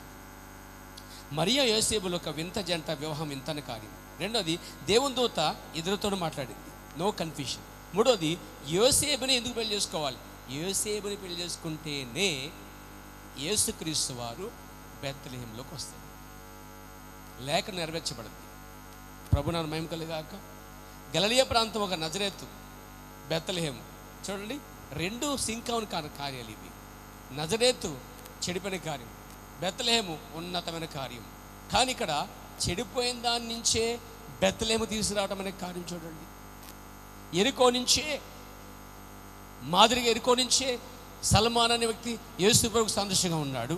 వేశ్య అనే వ్యక్తి మనందరికీ సాదృశ్యంగా ఉన్నది. ఒప్పుకోవచ్చే మనము? వింటున్నారండి? శాపగ్రస్తమైన స్థలం నుంచి తీసుకెళ్తాడు బెత్లెహేముకి. కొన్నాళ్ళ తర్వాత యేసు ప్రభు కూడా ఇక్కడ జన్మించాడు. బెత్లెహేములో ఎందుకు జన్మించాడు? ఎందుకంటే అక్కడే ప్రవచనం ఉంది, అక్కడ జన్మించాడు. దేవునికి స్తోత్రం కలిగాక. జన్మించిన తర్వాత మొట్టమొదటి వర్తమానం వరకు వెళ్ళింది. శాస్త్రులకి, ధర్మశాస్త్ర ఉపదేశకులకి, పండితులకి, వీళ్ళెవరికైనా వెళ్ళే వర్తమానం.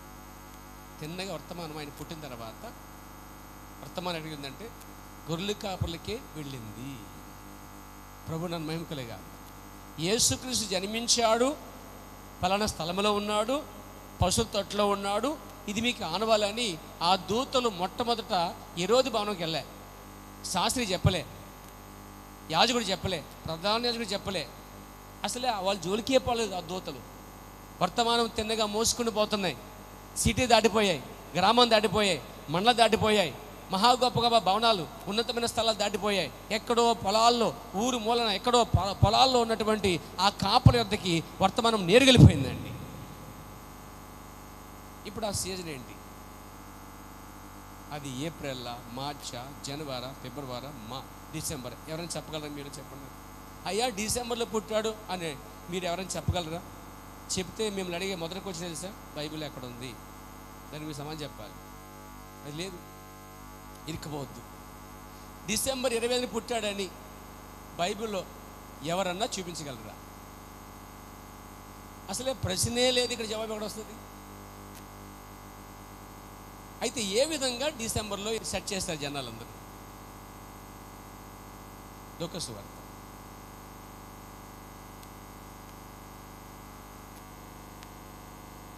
2వ అధ్యాయం 8వ వచనం.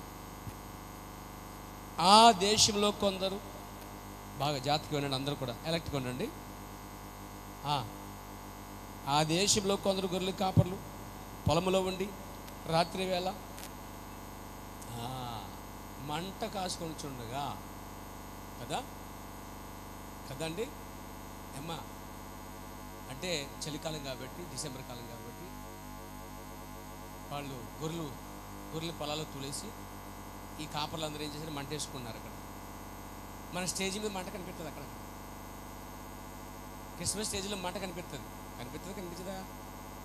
అక్కడ మంట మంద చూడండి. మరి మంట ఎక్కడ వచ్చింది? ఎక్కడి నుంచి ఊడిపడింది మంట? మంద కాచుకొని చున్నారని దాన్ని మంట కాచుకొని చున్నారు మార్చేశారండి జనాలు. అసలు వాక్యం తీయకూడదు, కలపకూడదు. ఇక్కడ తీసేశారు, కలిపేశారు. మన పరిస్థితి ఏంటి ఇప్పుడు? మంట వేసుకుందామా? నీకు చెల్లెత్తే మంట వేసుకో, అంతేగాని క్రిస్మస్ సందర్భంగా మంట వేసుకోవద్దు. కానీ ఈరోజు స్టేజ్ల మీద ఎవరండి వీళ్ళు?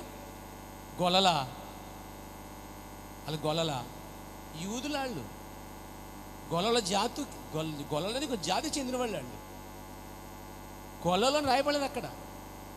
యూదులు గొర్రెలు కాపర్లై ఉన్నారండి. అబ్రహాం గొర్రెలు కాపరే, యోసేపు గొర్రెలు కాపరే కాదంటారా? యాకోబు గొర్రెలు కాపరే, దావీదు గొర్రెలు కాపరే, తర్వాత మోషే గారు ఆయన గొర్రెలు కాపరే.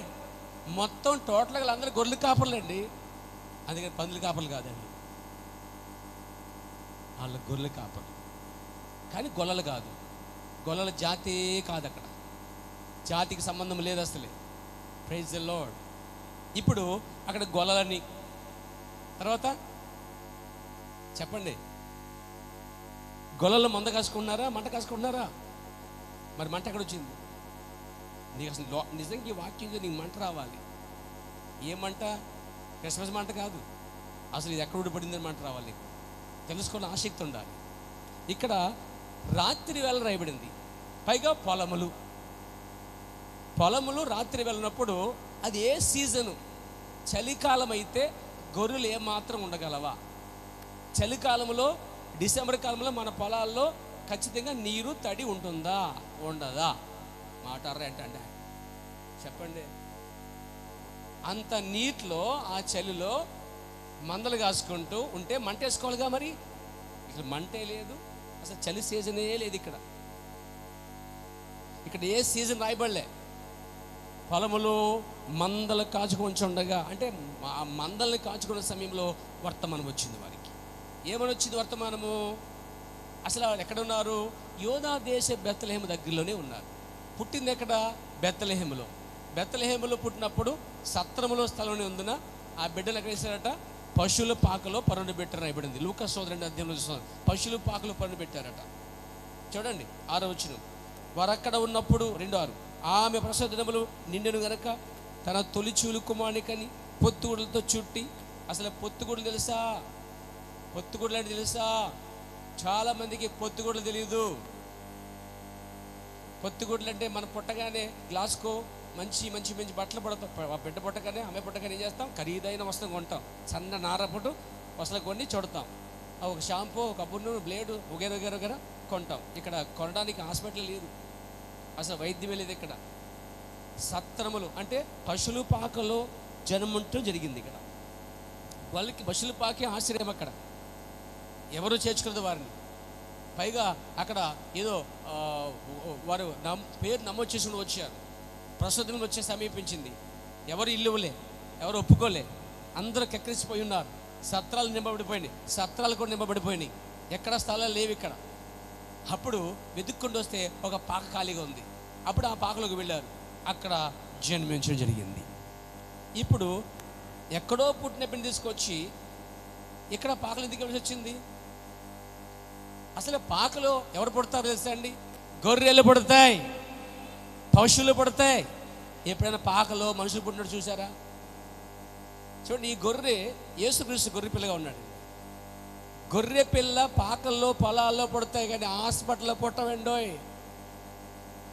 ఎప్పుడైనా విన్నారా తణుకు ఏరియా హాస్పిటల్లో గొర్రె పిల్ల పుట్టింది? నేనే తినలేదు ఎప్పుడు కూడా.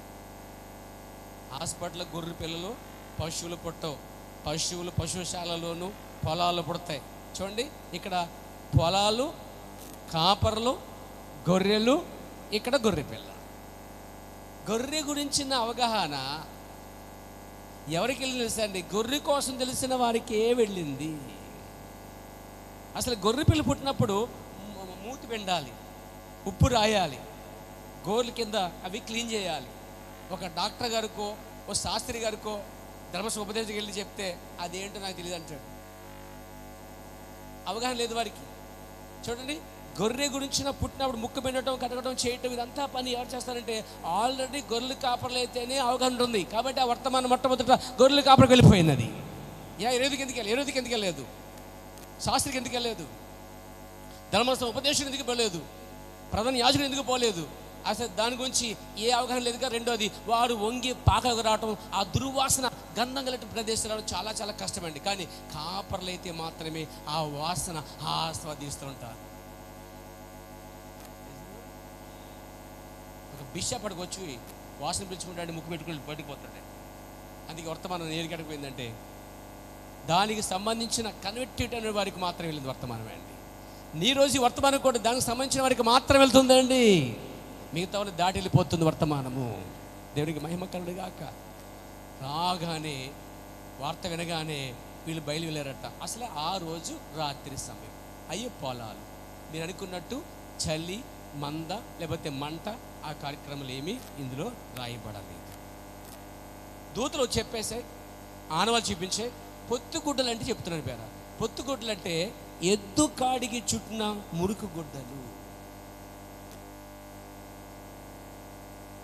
ఎందుకంటే పుట్టిన తర్వాత చుట్టడానికి అక్కడ ఆ ప్రాంతంలో ఏది కనిపించలేదు యోసేపుకి. చూడగా ఎద్దులు కాడికి చుట్టినటువంటి గుడ్డ ఉంటుంది కదా, బొబ్బ రాకుండానికి ఇదివరకు రోజుల్లో ఆ యొక్క దానికి ఏం చేస్తారంటే కాడికి గుడ్డ చుట్టేవారు. ఆ గుడ్డ ఇప్పుకొచ్చి సాక్షాత్తం దేవాది దేవునికి, ప్రభువైన యేసుక్రీస్తుకి దాన్ని చుట్టాడండి. మీరు గమనించిన, జన్మించినప్పుడు ఆయనకు వస్త్రం లేదు, చనిపోయినప్పుడు కూడా ఆయనకి వస్త్రం కొనడానికి వెళ్ళాడు ఆయన. ప్రభు నన్ను మహిమ కలుగుగాక. చాలా విచారకరం. మహా గొప్ప దేవునికి ఎలాంటి స్థలం అంటే మురుకు స్థలము. ఎందుకు తెలుసా? ఆయన గొర్రెపిల్లై ఉన్నాడు, అక్కడే జన్మించాలి. ఆ సమయంలో వారు ఆనవాళ్ళు తీసుకుని బయలుదేరారు. ఇంకో విషయం సార్, వారు ఆ దేశంలో ఉన్నారని మేము చెబుతారు. చదవండి 2వ అధ్యాయం 8వ వచనం. ఆ దేశంలో పాయింట్ అవుట్ చేయండి. ఆ దేశంలో అంటే ఏ దేశంలో అయితే జన్మించాడో ఆ బెత్లెహేమ్ అనే ప్రాంతంలోనే దగ్గరగానే వారు ఉన్నారు. కాబట్టి వారు నడవనంత ప్రదేశంలో ఉంది. అందుకే వాళ్ళు ఏమని చూడండి, చదవండి, కిందకు వద్దాం. 15. ఆ దూతలు తమ ఎదురు నుండి పరలోకమునకు వెళ్ళిన తర్వాత ఆ గొర్రెల కాపర్లు జరిగిన కార్యమును ప్రభువు మనకు తెలియజేసి ఉన్నాడు, మనము బెత్లెహేమ్ వరకు వెళ్ళి చూతుము రండి అని ఒకరితోకడు చెప్పుకొని త్వరగా వెళ్ళి. అంటే వారు అక్కడే ఉన్నారు కాబట్టి వర్తమానం రాగానే కాపర్లు బయలు వెళ్ళారండి. కాపర్లు ఆ దేశం నుండి అక్కడి నుంచే చాలా దగ్గరగా ఉన్నారు కాబట్టి వారు ఎక్కడికి వచ్చారు? బెత్లెహేమ్ నుంచి, బెత్లెహేమ్ దగ్గరికి వచ్చేసారండి. అంటే బెత్లెహేం దేశంలో ఉన్నారు, సరిహద్దు ప్రాంతాలు ఒక దేశంలో ఉన్నారండి. వారు నడుచుకుంటూ అక్కడికి వచ్చేసారండి. వాళ్ళు రాగానే ఏం చేశారంటే, చూడండి, చూతుము రమ్ము రండి అని అకంతో ఒకడు చెప్పుకుంది. 16 త్వరగా వెళ్ళి మరియాను యోసేపును, ఇది గమనించండి, 16 వచ్చిన యోసేపును మరియమ్మను చూసే కానీ ఆరాధించలేదండి. హలో, యోసేపు మరియమ్మని ఆరాధించకూడదు, సాగిలి పడకూడదు. ఇక్కడ గొర్రెల కాపర్లు కూడా సాగిలి పడలేదు, అక్కడ జ్ఞానులు కూడా సాగిలి పడలేదని మీకు తెలియజేస్తానండి. ఇక్కడ మరియాకి యోసేపుకి ఆరాధన వెళ్ళకూడదు. ఇక్కడ మరియా యోసేపును తొట్లో పడుకున్న శిష్యును చూచిరి. ఇప్పుడు శిశువు గొర్రెల కాపలు వచ్చినప్పుడు శిశువు తొట్లో ఉన్నాడండి. పాయింట్అవుట్ చేయండి. వీళ్ళు వచ్చారు, ఎక్కడండి చూశారు, ఆమేన్, ఆనందించారు, సంతోషపడ్డారు. ఆ తర్వాత అక్కడే ఉన్నారా, వెళ్ళిపోయారా? చూద్దాం. 19 అయితే మరియా ఆ మాటలన్నీ తన హృదయంలో తలపోసుకొని వచ్చి భద్రం చేసుకుని. 20 అంతటా గొర్రెల కాపర్లు తమతో చెప్పినట్టుగా తాము విన్న వాటిని కన్నవాటిని గురించి దేవుని మహిమపరచు స్తోత్రము చెయ్య తిరిగి వెళ్ళిరి అని ఉంది. వెళ్ళిపోయారా లేదా? రావటం, చూడటం, వెళ్ళిపోయారు. వాళ్ళు వచ్చినప్పుడు మరియమ్మని యోసేపుని ఆరాధించలేదు. వీళ్ళు వచ్చి వెళ్ళిపోయిన తర్వాత ఎవరు వచ్చారో చూద్దామండి. మత్తయి సువార్త 2వ అధ్యాయం. చాలా ముఖ్యమైన విషయాలు ఇవన్నీ కూడా. పాయింట్ చేద్దాం. 2వ అధ్యాయము. ఇప్పుడు ఇక్కడ జ్ఞానులు వస్తున్నారు. యాక్చువల్గా జ్ఞానులకి ఏం కనిపించింది? నక్షత్రం కనిపించింది. నక్షత్రం ఆధారం బట్టి, దిక్కు చూచిన బట్టి వారు బయలుదేరారు. ఎక్కడి నుంచి బయలుదేరారు? తూర్పు నుంచి యెరూషలేముకి వచ్చారు. తెలుసా, తూర్పు నుండి యెరూషలేం అంటే బబులోను నుంచి యెరూషలేంకి అని అర్థం. వెళ్ళింది ఎవరు తెలుసు? వీళ్ళు జ్ఞానులు. వీళ్ళు తెలుసా, మహా గొప్ప జ్ఞానులు, ఆకాశాన్ని పరిశోధించేటువంటి గొప్ప శాస్త్రవేత్తలు వీళ్ళు. వీళ్ళంతా పడుకుని ఉండగా రోజు చూసే నక్షత్రం కన్నా ఒక వింత నక్షత్రం కనిపించింది అంటే దాన్ని ఫాలో అయ్యారు వాళ్ళు. పైగా ఆ నక్షత్రము వారికి ముందు నడుస్తుందని బైబిల్ చెప్తుందండి. అంటే ఇది వాకింగ్ చేస్తుంది. అసలు నక్షత్రం వాకింగ్ చేస్తాయా? మాట్లాడేటండి. నక్షత్రం వారికి కనిపించింది కాబట్టే వారు దాన్ని చూసుకుంటూ తమ ఒంట్లు ఎక్కి లేక వారి వాహనాలు ఎక్కి బయలు వెళ్ళారు. ఎక్కడి నుంచి? తూర్పు నుంచి యెరూషలేము రావటం ప్రయాణం చేశారు. ఇదేమన్నా తూర్పు నుంచి రావడానికి ఏమన్నా 2 నిమిషాలు 3 నిమిషాల? నో. గమనించండి, వీళ్ళు యెరూషలేము రావడానికి 2 సంవత్సరాలు పట్టిందట. ఎన్ని సంవత్సరాలండి? మీకు బైబిల్ చూపిస్తాను ఈరోజు. 2 సంవత్సరములు. తూర్పు నుంచి యెరూషలేము రావడానికి వాళ్ళకి 2 years పట్టింది. 2 years, 2 సంవత్సరములు. హలో, వారు చాలా నదులు దాటుకుంటూ వచ్చారు, చాలా అరణ్యములు దాటుకుంటూ వచ్చారు, వారు ప్రయాణం చేసుకుంటూ వచ్చారు. వారు నడిపించేది ఎవరు తెలుసా? వారికి ఆధారం తెలుసా? దిక్కు చూచి నక్షత్రం. నక్షత్రం పగల కనిపించదనే విషయం గమనించండి. కాబట్టి వాళ్ళు ప్రయాణం చేయాలంటే ఆధారం ఏంటి? ఇప్పుడు పగల కనిపించబోతే వాళ్ళు ప్రయాణం ఏం చేశారు? ఇప్పుడు కనిపించకపోయిన వెళ్ళిపోయారు కూడా తప్పిపోతారండి. కాబట్టి నక్షత్రం అనేది వారికి సాయంత్రం 6 నుంచి ఉదయం 6 దాకే ఉంది టైం. కాబట్టి వాళ్ళ ప్రయాణం అంతా రాత్రులే ప్రయాణం. మరి పగలు ఏం చేశారు? వారు పగలు వెళ్ళడానికి అసలు ఆధారమే లేదు. ఎక్కడ పుట్టాడో తెలియదు, ఏ దేశమో తెలియదు. నక్షత్రం మాత్రం వారు నడిపిస్తుంది. నక్షత్రం పట్టుకుంటే, నక్షత్రాన్ని బట్టి మనం ప్రయాణం చేస్తే మన గమ్యానికి చేరుకుంటాం అని వారు నమ్మారు, అధ్యయనం చేశారు. పైగా నక్షత్రం కోసం బాగా తెలిసిన వారండో. నక్షత్రం ఎన్ని రకాలు ఉంటాయో, ఎలాంటి ఉదయకాలము సాయంకాలము ఎటువంటి నక్షత్రాలు ఉంటాయో ఆ నక్షత్ర కలయికలు లేకపోతే ఆ యొక్క కూటమి విషయాలు అన్నీ అధ్యయనం చేసినటువంటి జ్ఞానులు వాళ్ళ విషయం మర్చిపోకండి. కాబట్టి వాళ్ళు ఏం చేస్తారు? రాత్రి ప్రయాణము, పగలు పడుకోండు. అందుకు వాళ్ళకి 2 సంవత్సరాలు పట్టింది. 2 సంవత్సరాల పిల్లోడు పాకలో ఉంటాడా, తొట్లో ఉంటాడా? అసలు ఆలోచించండి. వాళ్ళు వచ్చినప్పుడు తొట్లో పండుకున్న మాట చదివాం. 2:16లో తొట్లో పడుకున్న శిశువును చూచిరి అని ఉంది. ఇక్కడ చూడండి, మత్తయి సువార్త 2వ అధ్యాయం 10వ వచనం వద్ద. వారు నక్షత్రం చూచి అత్యనంత భరితలై పాకలోకి వచ్చిన నాయకుడు, పాకలోకి వచ్చినాడు. తప్పు చదివి ఉంటారమ్మ సిస్టర్. జ్ఞానులు పాకలోకి వచ్చిరి అని ఉంది. ఉందా? అక్కడ గొల్లలు అంటే యూదులు గొర్రెలు కాపరులు పాకలకు వచ్చింది. ఇక్కడ జ్ఞానులు ఏంటి ఇల్లు ఏంటి పాక ఏంటి? అసలు పాక ఇల్లు ఒకటేనా? మనం బయటకు వెళ్తే పాకలు కనిపెట్టాయి. పాకలు వేస్తారు, పాకలు చర్చిలో బయట పాకలు వేస్తారు. మీరు గమనించారా? నేను తప్పట్లేదు, కానీ నిజం చెప్తాను. ఆ పాక మీద నక్షత్రం వేస్తారు. వేస్తారా ఏదా మాట్లాడలేదు. లోపల ఏం కనిపిస్తాయి?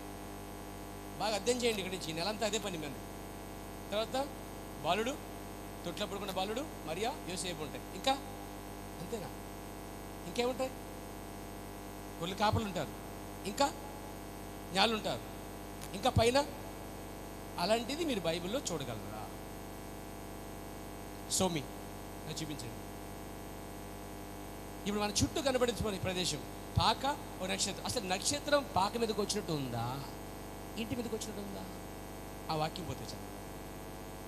10 వారు నక్షత్రం చూచి అత్యనంత భరితులై ఇంట్లోనికి వచ్చింది. అంటే ఇంటి దాకా తీసుకొచ్చి యేసు ఎక్కడ జన్మించాడు, అసలు ఎక్కడ ఉన్నాడో అక్కడ విడిచిపెట్టింది జ్ఞానులు. నక్షత్రం ఆ ఇంటి మీదకి వచ్చి నిలిచిపోయిందట నక్షత్రం. మరి ఇక్కడ పాకలేదే. మన దృష్టిలో పాక ఇల్లు ఒకటా? పోనీ బైబిల్ దృష్టిలో పాక ఇల్లు ఒకటా? పాకలో వచ్చి చూసి వెళ్ళిపోయిన జనం ఏమో గొర్రెలు కాపర్లు. వాళ్ళు వెళ్ళిపోయారు ఆల్రెడీ. వాళ్ళు వెళ్ళిపోయిన 2 సంవత్సరానికి వీళ్ళు వచ్చారు కాబట్టి ఇక పాకలో లేదు ఈ వాతావరణం. ఇంట్లో యోసేపు తన భార్య ఇంటికి తీసిపోయాడు. నక్షత్రం పాకను దాటి వెళ్ళిపోయింది. అసలు పాక దొరికే వెళ్ళలేదు, అక్కడ లేడు యేసు ప్రభు వారు.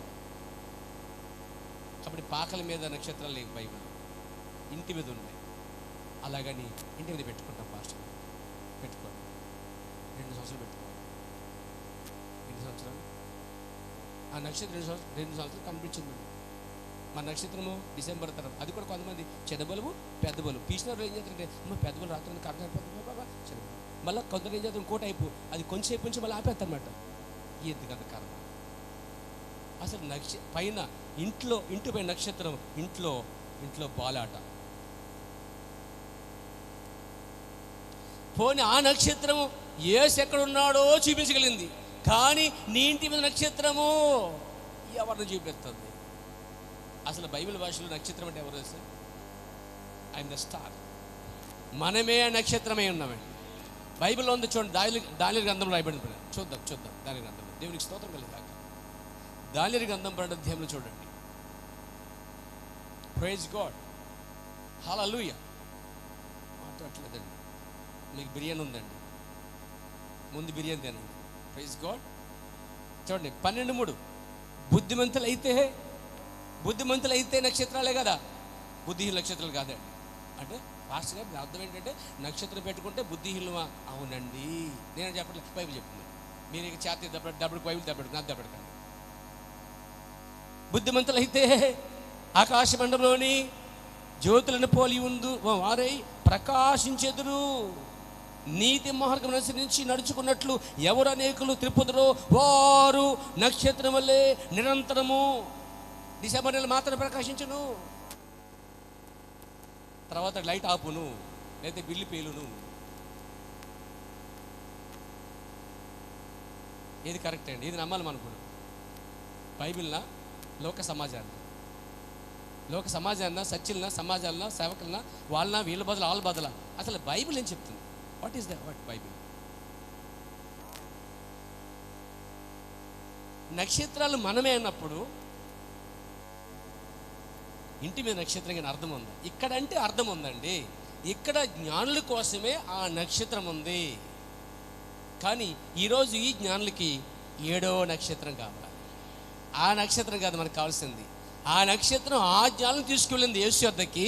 ఈరోజు 7వ నక్షత్రం యేసు ప్రభు చేతిలో, కుడి చేతిలో 7 నక్షత్రాలు ఉన్నాయి, 7 స్టార్స్.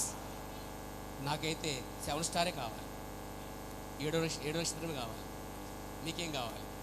Praise the lord. దేనికి మహిమ కలుగాక. ఆ 7 నక్షత్రం ఫాలో అయ్యమనుకోండి, 7వ నక్షత్రం వర్తమానము యేసు వద్దకు తీసుకొస్తుంది. దేవునికి మహిమ కలుగాక. సరే, వీళ్ళు ఇంట్లోకి వచ్చారా, పాకలోకి వచ్చారా? అధ్యయనం చేస్తుంటే వీళ్ళు ఇంట్లోకి వచ్చినట్టుగా రండి అంటే, ఇంట్లోకి వచ్చేయడానికి పాకలో రావడానికి గల కారణం ఎంత సమయమో ఇక్కడ మనం తెలుసుకుందాం. చూడండి, మత్తయి సువార్త ప్రభు నన్ను మహిమ కలుగాక. ప్రభునామ మహిమ కలుగాక. మత్తయి సువార్త 2వ అధ్యాయము జాగ్రత్తగా మనం చదువుదాం. 10వ వచనం నుండి. చూచి అతినంత బతులై ఇంట్లోనికి వచ్చి తల్లి అయిన మరియాను, ఏమండి శిష్యువు చూసి సాగిలపడ్డారు కానీ మరియమ్మ కాదండోయ్. మరియమ్మ యోసేపుకి మనం సాగిలపడకూడదు, కానీ రోమన్ క్యాథలిక్లు అందరూ కూడా మరియమ్మకి యోసేపు సాగిలపడతా ఉంటారు. కానీ ఇక్కడ మనం సాగిలపడాల్సింది యేసు ప్రభుకి. అసలే వీళ్ళు వచ్చింది మరియమ్మని యోసేపుని ఆరాధించి వచ్చి తీమన్నారా? ఏముంది చూడండి, మత్తయి సువార్త 2వ అధ్యాయం 2వ వచనంలో, యూదుడు రాజుగా పుట్టినవాడు ఎక్కడ ఉన్నాడు? తూర్పు దిక్కున మేము నక్షత్రం చూచి ఆయనను కానీ ఆయన తల్లిని కానీ ఆయనను పూజిస్తాకు వచ్చాము అని ఆయన తల్లిని తండ్రిని కాదు అని చెప్తున్నారు. ఈరోజు మనం రోమన్ క్యాథలిక్కి వస్తుంటే ప్రతి వారు ఆ తల్లిని, మరియమ్మ తల్లిని, యోసేపుని, పరిశుద్ధమైన యోసేపుని వాళ్ళు ఏం చేస్తారు? గౌరవించవచ్చు. కానీ ఆరాధించడం, పూజించడం, కొబ్బరి కొట్టడం, ప్రార్థన చేయడం అనేది చేతకనతనం, అది ఆ కారణం చేయకూడదు. బైబిల్ ఏం చెప్తుంది అండి, అక్కడ యూదులు కాపర్లు, గొర్రెలు కాపర్లు వచ్చి యేసు ప్రభుని చూశారు. ఇక్కడేమో వీళ్ళు మరియమ్మని యోసేపుని పక్కన పెట్టేశారు. పెట్టి యేసు ప్రభునే పూజిస్తున్నారు. ఈరోజు మనము మరియమ్మని యేసుని పక్కన పెట్టి యేసు ప్రభుని మాత్రమే పూజించాలి. ఎందుకంటే ఆయన లోకరక్షకుడు, ఆయన పాప విమోచకుడు, ఆయన దేవుడై ఉన్నాడు. నీ పాపాలు పరిహారం చేసినప్పుడు ఆయన కాబట్టి. ఒక మరియమ్మ యోసేపు రక్తం వల్ల ఏ ఉపాయం లేదు, నీకు లేదు. దేవునికి మహిమ కలుగాక. ఇంట్లోకి వచ్చేసారు. బంగారం రాజుకి, రాజరికం సూచన, ఆయన రాజు. తర్వాత సాంబ్రాణి యాజకుడికి సూచన, బోలం అర్పణకు సూచన. గుర్తుపెట్టుకోండి, బంగారం రాజకీయానికి, అంటే రాజుకి సూచన, ఆయన రాజు అనడానికి.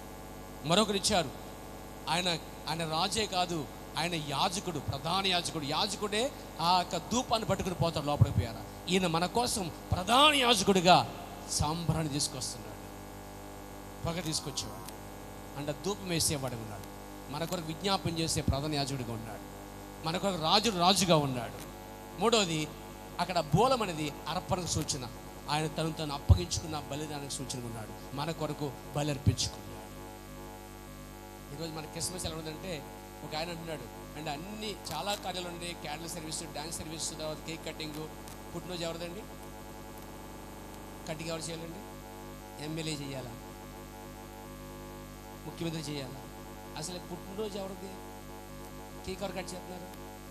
తలకాయ ఉంది అసలు చేసే పనులు ఏంటి అసలు? పోనీ ఆయనే పిలువు,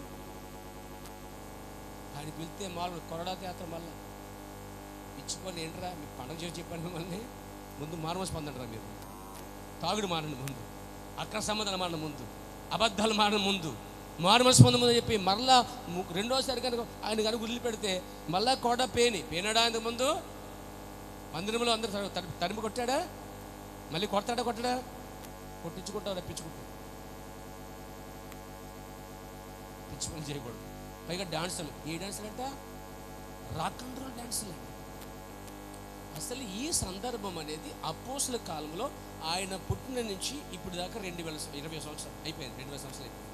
ఈ 2000 సంవత్సరంలో ఇలాంటి కార్యం ఎప్పుడన్నా బైబిల్లో ఉందా? క్రిస్మస్ తాత ఎక్కడ చూడు, ఎక్కడ పడ్డా నాకు అర్థం కావట్లేదు. బైబిల్ కనిపించింది అక్కడ క్రిస్మస్ తాత. ఈ అల్లరోడు మళ్ళా అబద్ధలోడు, ఏమండి వెళ్తుంటే ఆని పీకి ఇని పీకి నవ్వుతాడా? ఏ పని? దేవుడు పరిశుద్ధుడు కాబట్టి ఆయన పరిశుద్ధుడు, అల్లరికి కర్త. కానీ క్రిస్మస్లో జరిగేది అల్లరి మాత్రమే, ఆరాధన కాదు. ఆరాధన అనేది క్రిస్మస్ సంబంధం లేదండి, ప్రతిరోజు ఆరాధించవచ్చు. ఆయన నిత్యము ఆరాధన పాత్రుడు. కేవలం సంవత్సరం ఒకసారి మాత్రమే ఆరాధన పాత్రుడు కష్టమా వాళ్ళకి, కానీ నీకు నాకు ప్రతి దినము ఆరాధన పాత్రుడై ఉన్నాడు. ఒక ఆచారంలో దేవుడు లేడండి, ఒక సిద్ధాంతంలో దేవుడు లేడండి, దేవుడు తన వాక్యంలో ఉన్నాడండి. పైగా వాళ్ళందరూ ఆడతా పడతా చేసుకుంటారు. కానీ దానికంటే ముఖ్యమైన మారు మనసు పొందుట ముఖ్యమైనది. తమ యవన జీవితాలు ప్రభుకు అప్పగించి యవన కాలంలో కార్యమైతే దేవుడు సంతోషించే కార్యమండి. ఆ రోజు కనిపిస్తారండి, బిజీగా పనిచేస్తారు పని అండి. నెక్స్ట్ రోజు వాళ్ళు చర్చిలో కనిపించరు, అసలు రారు, కనబడరండి. సీజన్ కార్యాలు మాత్రమే కనిపించేటువంటి సీజన్ క్రిస్టియన్స్ అనమాట. కానీ మనం ఎప్పుడు ఆల్వేస్ ఎనీ టైం దేవుణ్ణి ఆరాధించేవారు ఉన్నాం మనం. అది గొప్ప, ఇది గొప్ప అండి. దేవునికి స్తోత్రం కలుగుగాక. ఎందుకు వద్దాం? 13, 14, 15 చదువుకొని వచ్చినట్లయితే మనకు అర్థమైంది. వారు వెళ్ళిపోయిన తర్వాత ఇదిగో ప్రభు దూత స్వప్నమందు యేసు ప్రత్యక్షమై ఈరోజు ఆ శిష్యువును చంపబోతున్నాడు అని చెప్పి వారిని పంపించమని జరిగింది. ఇప్పుడు యోసేపు తన బిడ్డను తీసుకుని ఐగుప్తుకి వెళ్ళిపోయాడు. ఇక్కడ అవునా? అది కూడా ప్రవచనమేనండి, అది కూడా ప్రవచనం. ఎందుకంటే ఐగుప్తులో నా కుమారుని పిలిచితిని అనే వాగ్దానము ఇక్కడ నెరవేర్చబడుతుంది. ఇక్కడ యోసేపు తన భార్యని కుమారుని తీసుకుని ఐగుప్తు దేశం అక్కడ బెత్లెహేము నుంచి ఐగుప్తుకి వెళ్ళిపోయాడు, తీసుకెళ్ళిపోయాడు. చదువుదాం 15. రాత్రి వేళ శిష్యువు తల్లిని తోడుకుని ఐగుప్తులకు వెళ్ళి ఐగుప్తులో నా కుమారుని పిలిచితిని అని ప్రవక్త ద్వారా ప్రభు చెప్పిన మాట నెరవేర్చబడినట్లు హేరోదు మరణం వరకు అక్కడ ఉండాడు. అంటే ఈ హేరోదు చచ్చిపోయేదాకా దేవుడు ఆ బిడ్డని తల్లిని యోసేపుని అక్కడే ఉంచాడు. ఈ లోపు ఎక్కడే జరిగింది తెలుసా అండి? వీళ్ళు ఎప్పుడైతే రమ్మని చెప్పాడో వీళ్ళని, ఇంతగా మనోడికి అడ్రస్ తెలియదండి, ఎక్కడ పుట్టాడో తెలియదు. కాబట్టి అడ్రస్ మీరు తెలుసుకునండి, డోర్ నెంబర్ తెలుసుకునండి, అసలు ఎక్కడ ఇంట్లో ఉండో తెలుసుకునండి. ఆ తర్వాత నేనేం చేస్తాను, వాడు ప్లాన్, అది ఇన్నర్ ప్లాన్ వాడు. కానీ పైకి ఏం చెప్పలేసే వాడు అది పట్టుకోండి. పేరు మత్తయి సువార్త 2వ అధ్యాయంలో 6వ వచనం నుంచి 7వ వచనం. హేరోదు ఆ జ్ఞానులను రహస్యంగా పిలిపించాడట. ఏ రహస్యంగా పిలవాలి? అక్కడ అందరూ ఉంటుంటేని, అందరూ ఉండి అడగవచ్చు కదా ఎక్కడ పుట్టాడని, చెప్తారు కదా, మీరు వెళ్ళి జాతకారండి అని. ఇది రహస్యంగా చేస్తానంటే అసలు ఈడు కుయిత్తండి. హేరోదు అనగా ప్రభు చెప్పాడు, వాడు నక్కా, హేరోదు నక్కా. నక్క గురించి తెలుసు కదా, చెప్పట్లేదు కదా, మీ అందరికీ తెలుసు నక్క గురించి. నక్క ఎంత యాసలేస్తుందో, ఒకసారి యాసం వేసిందంటే అది ఏం చేసింది, నీరు మీద పంపుకొచ్చిందంట. ఏయ్ అడవికి సింహరాజు నేను అందట. ఇంతవరకు ఇలాంటి మృగాన్ని చూడలేదు మేము, ఇది కొత్తగా ఉంటుంది, సింహం కంటే గొప్పదేమో అనుకుని అందరూ సాగిలపడ్డారు. అది ఏమనుకున్నావు, నేనే రాజుని అన్నాడు. ఈలోపు మేఘం పట్టింది, వర్షం వచ్చింది, నీరు మీద కాస్త ఉడిచిపోయింది. అమ్మ నక్క వేసాలు ఇదా అని చెప్పి అన్నీ కలిపి చితకబాదండి. నక్క జీతలు అయ్యాడు. ఇదంతా నక్క వేసాలని కూడా రాజకీయాలు కనిపెడుతుంది. చిన్న చిన్న రాజకీయ చూసి పాడుకుంటున్నాను, రాజకీయము నక్క రెండు ఒకటి. అందుకే ఈరోజు రాజకీయ వ్యక్తి కాబట్టి యేసుప్రభు ఆ నక్క జోలికి పోకండి, ఆ నక్కకు చెప్పండి అన్నాడు. నక్కల కోసం మనకి ఎందుకు లేండి. Praise the lord. దేవునికి స్తోత్రం కలుగును గాక, మహిమ కలుగును గాక. అది ఎలాంటి చెప్ప అది బాగా తినేస్తుంది అంటే తిన్న తర్వాత అందరూ అనుకోండి పొలపడ్డాయి. అందులో తినేసిన తర్వాత తినేసిన తర్వాత అంతే కడుపు అంత నిండిపోయిన తర్వాత అందకపోతేనట్టు ట్రై చేస్తే, ఆ తర్వాత అందకపోతే అప్పుడు ద్వేషిస్తాడట, నువ్వు మంచిదానిగా ఫుల్గా ఉంటాయి నక్క జిత్తు వేసి. దానికోసం చెప్పే సమయంలో గోల్డ్ టైం పడుతుంది. ఇప్పుడు దాన్ని దాటి వచ్చేద్దాం. దేవునికి మహిమ కలుగాక. ఈ వేషాలు సంఘాల్లో నక్క జిత్తులు వేసేయకూడదు. మనకూడదు. రాజకీయ కార్యాలు, నక్కజిద్దు కార్యాలు సంఘాలు తీసుకొచ్చామో సంఘాలు నాశనం అయిపోతాయి. వాడిని మనం అవాయిడ్ చేయాలి, ద్వేషించాలి వాడిని. దేవునికి స్తోత్రం కలుగాక. ఆమె చెప్తారా? వీడు చూడండి, రహస్యంగా పిలిపించి ఆ నక్షత్రం కనబడిన కాలము వాటి చేత పరిష్కారముగా. అంటే నక్షత్రం ఎప్పుడు కనిపించింది అయ్యా, అది ఏ నెల, ఏ వారము, ఏ రోజు, అసలు ఎంతకాలం అయింది, మొత్తం డేటా అంతా లాగేసాడండి. కొంతమంది డేటా లాగటం నెంబర్ 1 సూపర్ ఫాస్ట్ అనమాట. G5, G6, G7 అని చెప్పొచ్చు వాళ్ళు. ఎలా జరిగిందంట, ఏమైందంట? ఈ నక్క జీతేసం సంఘాలలో డేటా లాగటాలు ఆపండి. దేవునికి అది ఇష్టం లేదు. నువ్వు డేటా లాగితే దేవుడు నీ డేటా లాగేస్తాడు.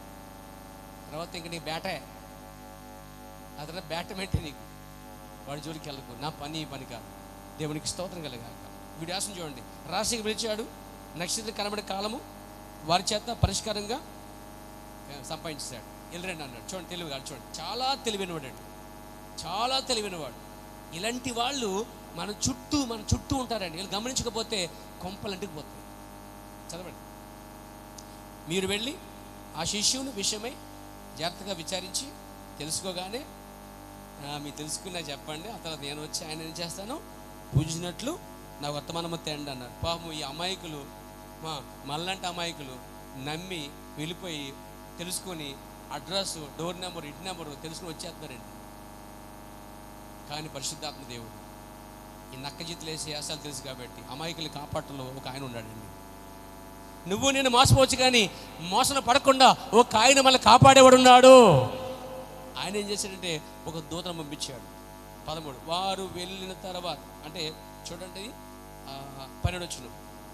తర్వాత ఈరోజు వద్దనందు వెళ్ళొద్దని, వేరే వద్దకి వెళ్ళొద్దురా బాబు, సప్పరమందు దేవుని చేత బోధించబడి మరియు మరి యొక్క మార్గమున తమ దేశంలోకి తిరిగి వెళ్ళిపోయేది.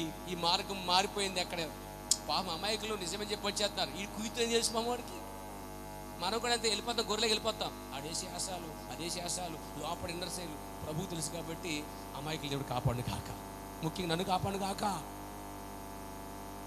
నేను కాపాడును కాక. మనం కాపాడుకోలేము. కానీ ఒక వర్తమానం వచ్చి మెల్లిగా అంటాను, జాగ్రత్తగా కలలో దర్శనమో ఏదో ఇచ్చి దేవుడు మొత్తమే తప్పించాడు. అమ్మాయ చంపేద్దాం అనుకున్నాడా, వీళ్ళు తెల్ల లేచి మనం వెళ్ళిపోదాం అనుకున్నా, మనకే తెచ్చేసాడా అమ్మో అని చెప్పి జాగ్రత్తగా వీళ్ళు ఏం చేశారంటే మార్గం పుష్. ఈ వార్త అయ్యగారికి వెళ్ళింది. అసలు రావట్లేదేంటి, ఏమైపోయింది, నక్క జీతులన్నీ నక్క యాసాలన్నీ చేస్తున్నాడు. యాసాలు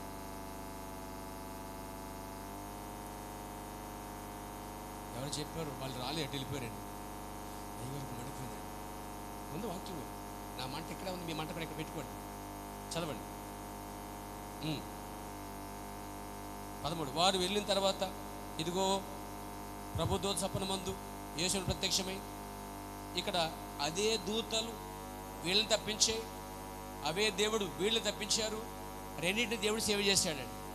ఆ తర్వాత మనం 14-15 చదువుదాం. అప్పుడు అతడు తోడుకుని ఎగుతూ వెళ్ళిపోయాను. ఓకే 16 వచ్చిన చేద్దాం. 16 వచ్చిన ఆ జ్ఞానులు తన్ను అపహసించరని ఈరోజు గ్రహించాడండి. బహు ఆగ్రహం తెచ్చుకున్నాడండి. అంటే వీళ్ళు రాలేదని తెలిసిపోయి, అసలే వీళ్ళు అడ్రస్ చెప్పడానికి వద్దాం అనుకున్నారు, దేవుడు తప్పించాడు. అవునా? కానీ వీడి ఉద్దేశం తెలుసా అండి, అడ్రస్ తెలుసుకొని చంపడకపోదాం చూశాడు. ఇలాంటి గొప్ప గొప్ప కుయుత్తులు, రాజకీయ గతులు సంఘాలకు వస్తే నాశనం చేస్తారు ఆత్మలు. ఇంటికి జాగ్రత్త, ఎలట్టుకుంటారు. అందరు నమ్మొద్దు ఈ రోజుల్లో. కొన్నిసార్లు నిన్ను కూడా నమ్ముకోవద్దు, అంత డేంజర్ కాలంలో జీవిస్తారు.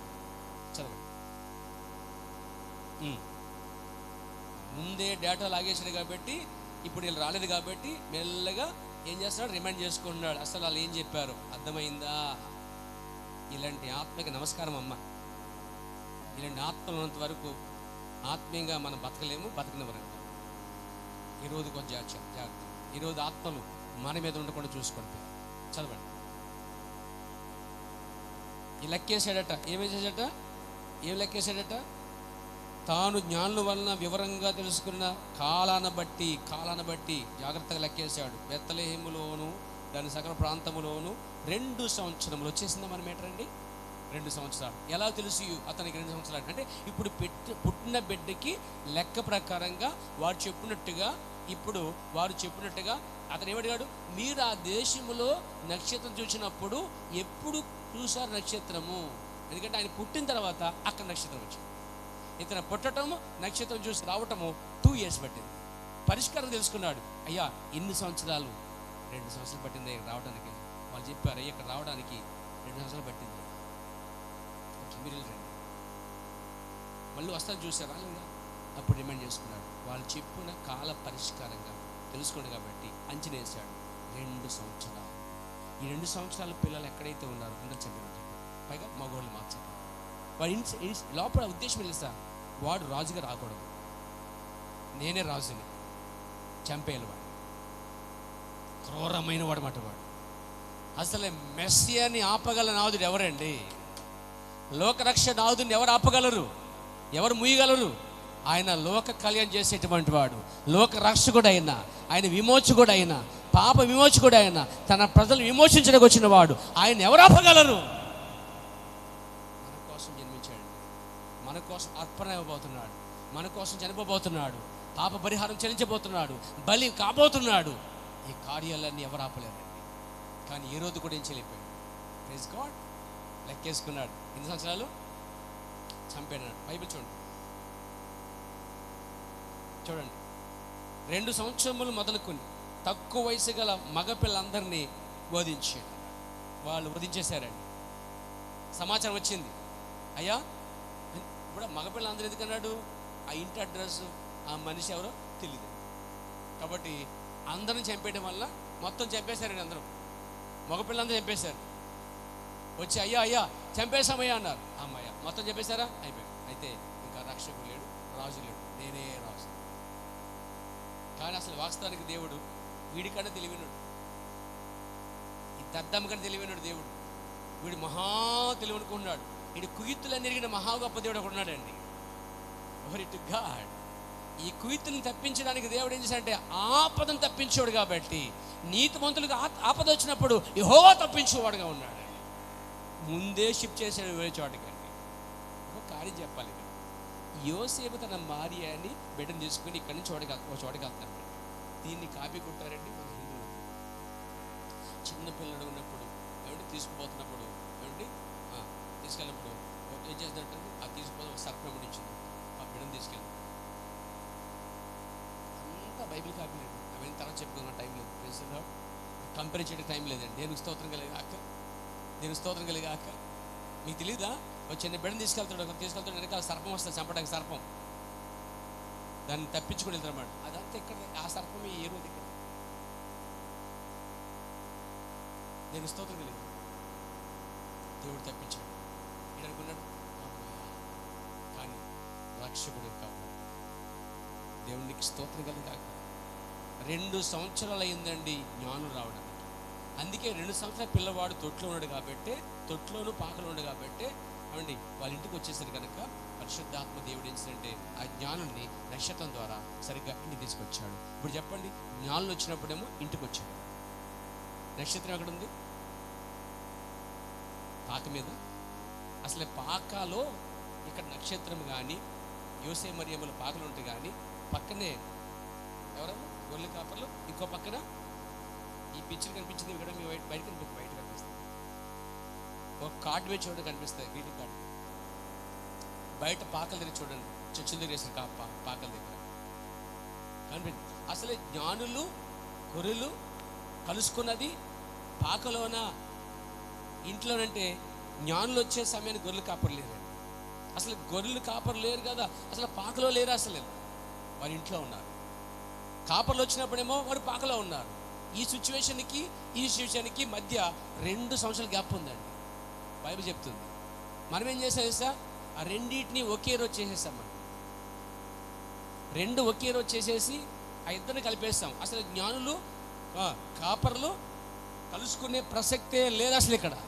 కానీ మనం ఏం చేస్తాం, ఓ పాకేసాం కాబట్టి మేము కలిపేస్తాం మిమ్మల్ని, మీరు ఎక్కడ ఉన్నారని పెట్టేస్తాం మనం. అది ఎంతవరకు సత్యం అంటే అసలే సత్యం అది. అందుకే బైబిల్లో సత్యాలు తెలుసుకుందామని చెప్పారు. ఇవి సత్యాలు, ఇవన్నీ కూడా అసత్యాలు కాదు. కాబట్టి అసత్యమని దాంట్లో ఉండొద్దు, సత్యములకు రండి. దేవుని వాక్యం సత్యమై ఉన్నది. ప్రభు నాన్న మహిమ కలుగాక, స్తుతి కలుగుగాక. గొర్రెల కాపర్లు వచ్చారు, వెళ్ళిపోయారు.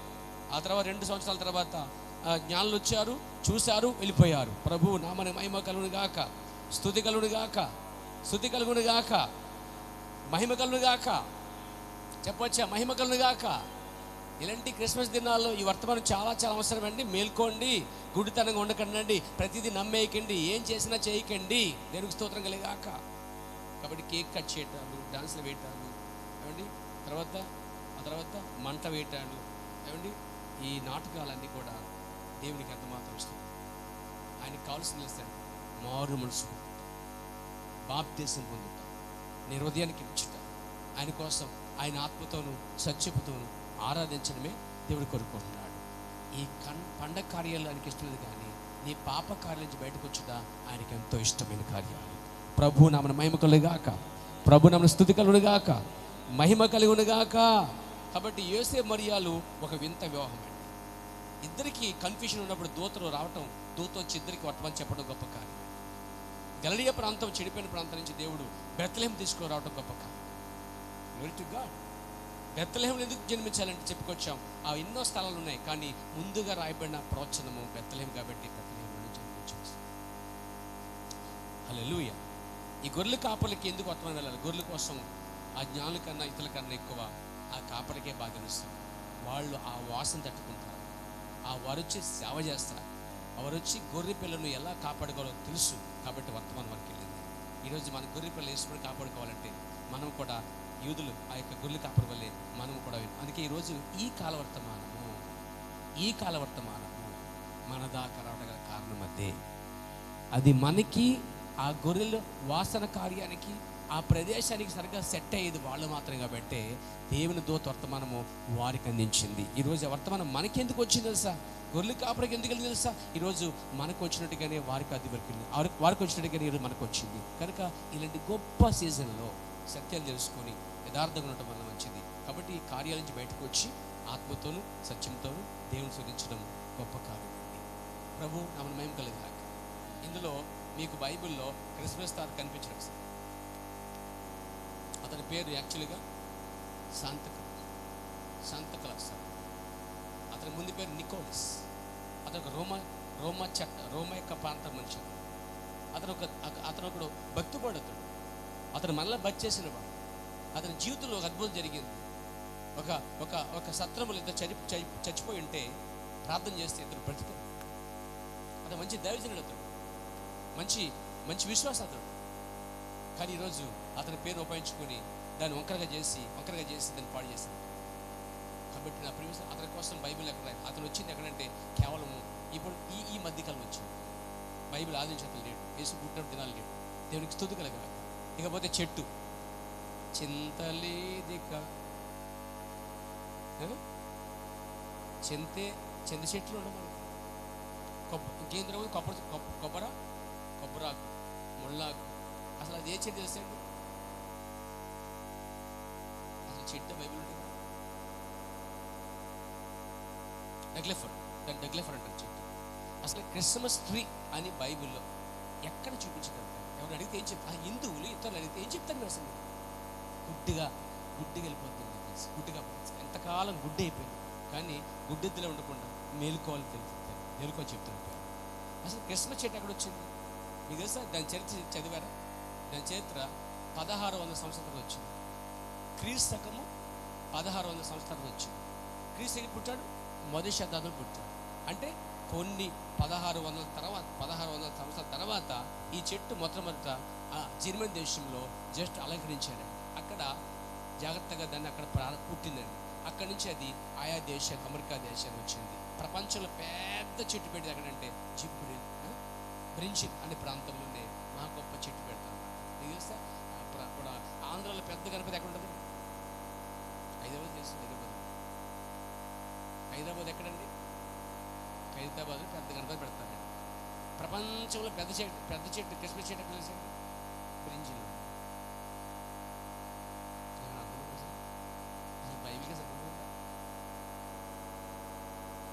అసలు ఈ చెట్టు గురించి పూర్తి చెప్పాలని టైం లేదు.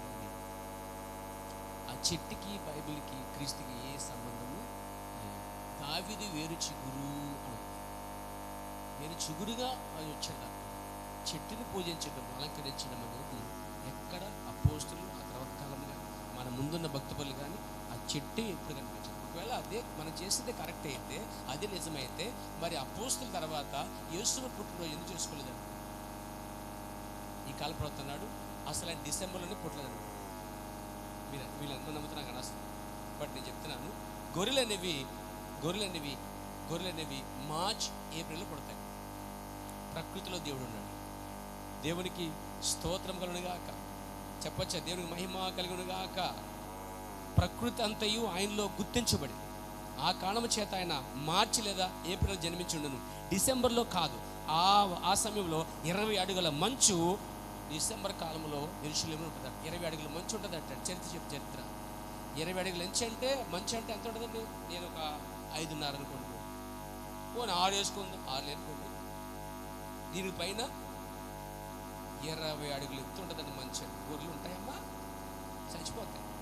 నువ్వు ఉంటావా? నువ్వు 5 గంటలకు గొర్రెలు చచ్చిపోతావు. నీకు అవసరమైంది. చరిత్ర చెప్తుంది. డిసెంబర్ నెల టైం అంతా యెరూషలేం ప్రాంతాల్లో కూడా ఒకప్పుడు భయంకరంగా మంచు ఉంటుంది. ఆయన జన్మించిన బెత్లెహేములోనే. కానీ సంవత్సరం నెలలు దేవుడు మరుగుపరిచాడు.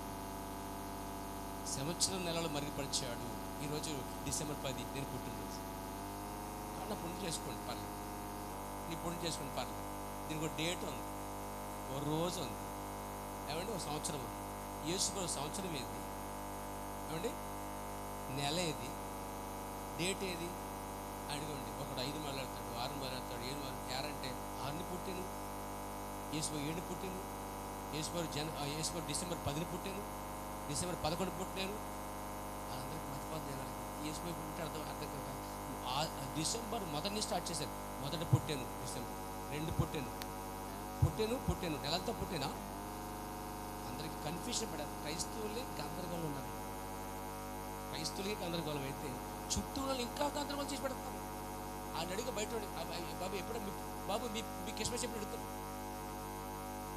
మా క్రిస్మస్ ఎప్పుడంటే ప్రతి ఆదివారం మాస్ అనేది పదం లాటిన్ పదం. మాస్ అనగా ఆరాధన, క్రిస్ అనగా క్రీస్తు యొక్క ఆరాధన. That is the Christmas. అది ముందు ఎక్స్మస్, టీమస్. మీరు ఇదివరకు గమనించండి, ఎక్స్మస్, ఎక్స్ డాష్ మాస్ ఉంటుంది, గమనించండి. టీ డాష్ మాస్ ఉంటుంది. ఇప్పుడు క్రిస్ మాస్ అది ఇంతకుముందు అది ఎక్స్మస్ ముందు టీమస్. టీ ఫర్ అనగా తమ్మూజ్ని ఆరాధించేవారు బబులోను దేశంలో.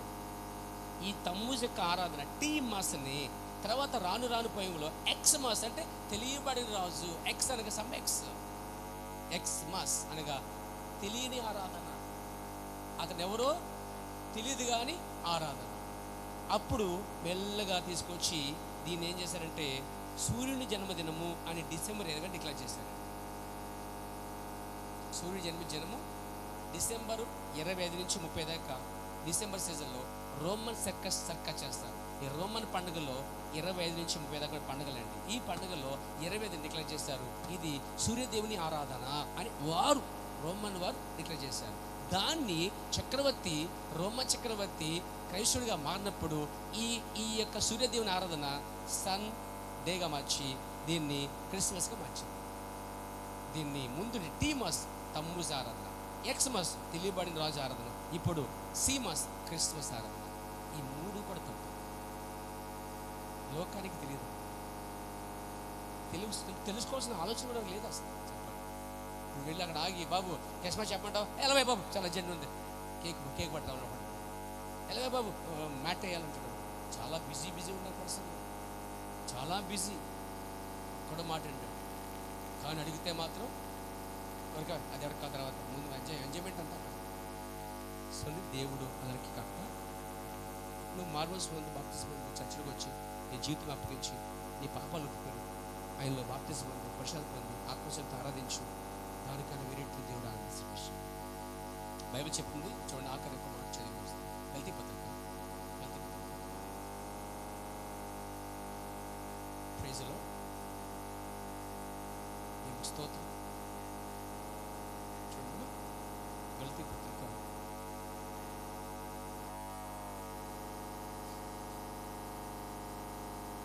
1వ అధ్యాయము 10వ వచనం. చెడు పౌలు అన్నాడు, ఇప్పుడు మనుష్యుల దయను సంపాదించుకొని చూచున్నానా, దేవుని దయ సంపాదించుకొని చూచున్నానా? నేను మనుషులు సంతోషపడుచున్నానా? నేను ఇంకా ఎప్పటికీ మనుషులు సంతోషపడగోరవాడిని అయితే క్రీస్తు దాసుడు కాకపోవద్దు. అంటే ఇక్కడ ఇక పౌలకి ఇంట్రెస్ట్ ఏంటంటే నేను మనుషుల దయను కోరుకోను, అలాగే మనుషులు సంతోషపెట్టడానికి ఇష్టపడ్డాను. నేను మనుషులు సంతోషపడగోరుచున్నానా అనే ప్రశ్న వేస్తున్నాడు. అంటే నేను అలా చేసేవాడిని కాదు, చేయను కూడా. మనుషుల్ని సంతోషపెట్టడం పక్కన పెట్టి పౌలు అన్నాడు, క్రీస్తునే సంతోషపెట్టాలి. క్రీస్తు సంతోషం వేసా మారుమనసు పొందటం, పశ్చాత్తాపడటం, పాపాలు ఒప్పుకుంటాం, నువ్వు జీవితాన్ని ప్రభుకి ఇవ్వటం, ఆత్మ సత్యంతో దేవుణ్ణి ఆరాధించడమే ప్రభుకి ఇష్టమైన కార్యం. దేవునికి స్తోత్రం కలుగాక, దేవునికి మహిమ కలుగాక. కాబట్టి ఇలాంటి కార్యాల నుంచి పూర్తిగా బయటకు వచ్చి ఈ భయంకర హిస్టరీ భయంకరమైన రొచ్చు కార్యం మీద దీని నుంచి బయటకు వచ్చి వేరా ఆత్మతో సత్యంతో ఆరాధించండి. దేవుడు మీకు తోడుగా నడిపించను గాక. అందరూ లేచిన పడదాం, అందరూ లేచిన పడి మనం ఆరాధన చేద్దాం. ప్రభునామ మహిమ కలుగాక. ఆరాధన చేద్దామండి మనము. Glory to God. Hallelujah, hallelujah, hallelujah. కళ్ళు మూసుకుందాం అందరూ కూడా, కళ్ళు మూసుకుందాం. హల్లెలూయా, హల్లెలూయా, హల్లెలూయా, హల్లెలూయా. దేవా మీకు స్తోత్రం. స్తుతిద్దామండి అందరూ కూడా. నీకే మహిమ కలుగుగా. కళ్ళు మూసుకుందాం అందరూ కూడా. Praise the lord, praise the lord, praise the lord. Hallelujah.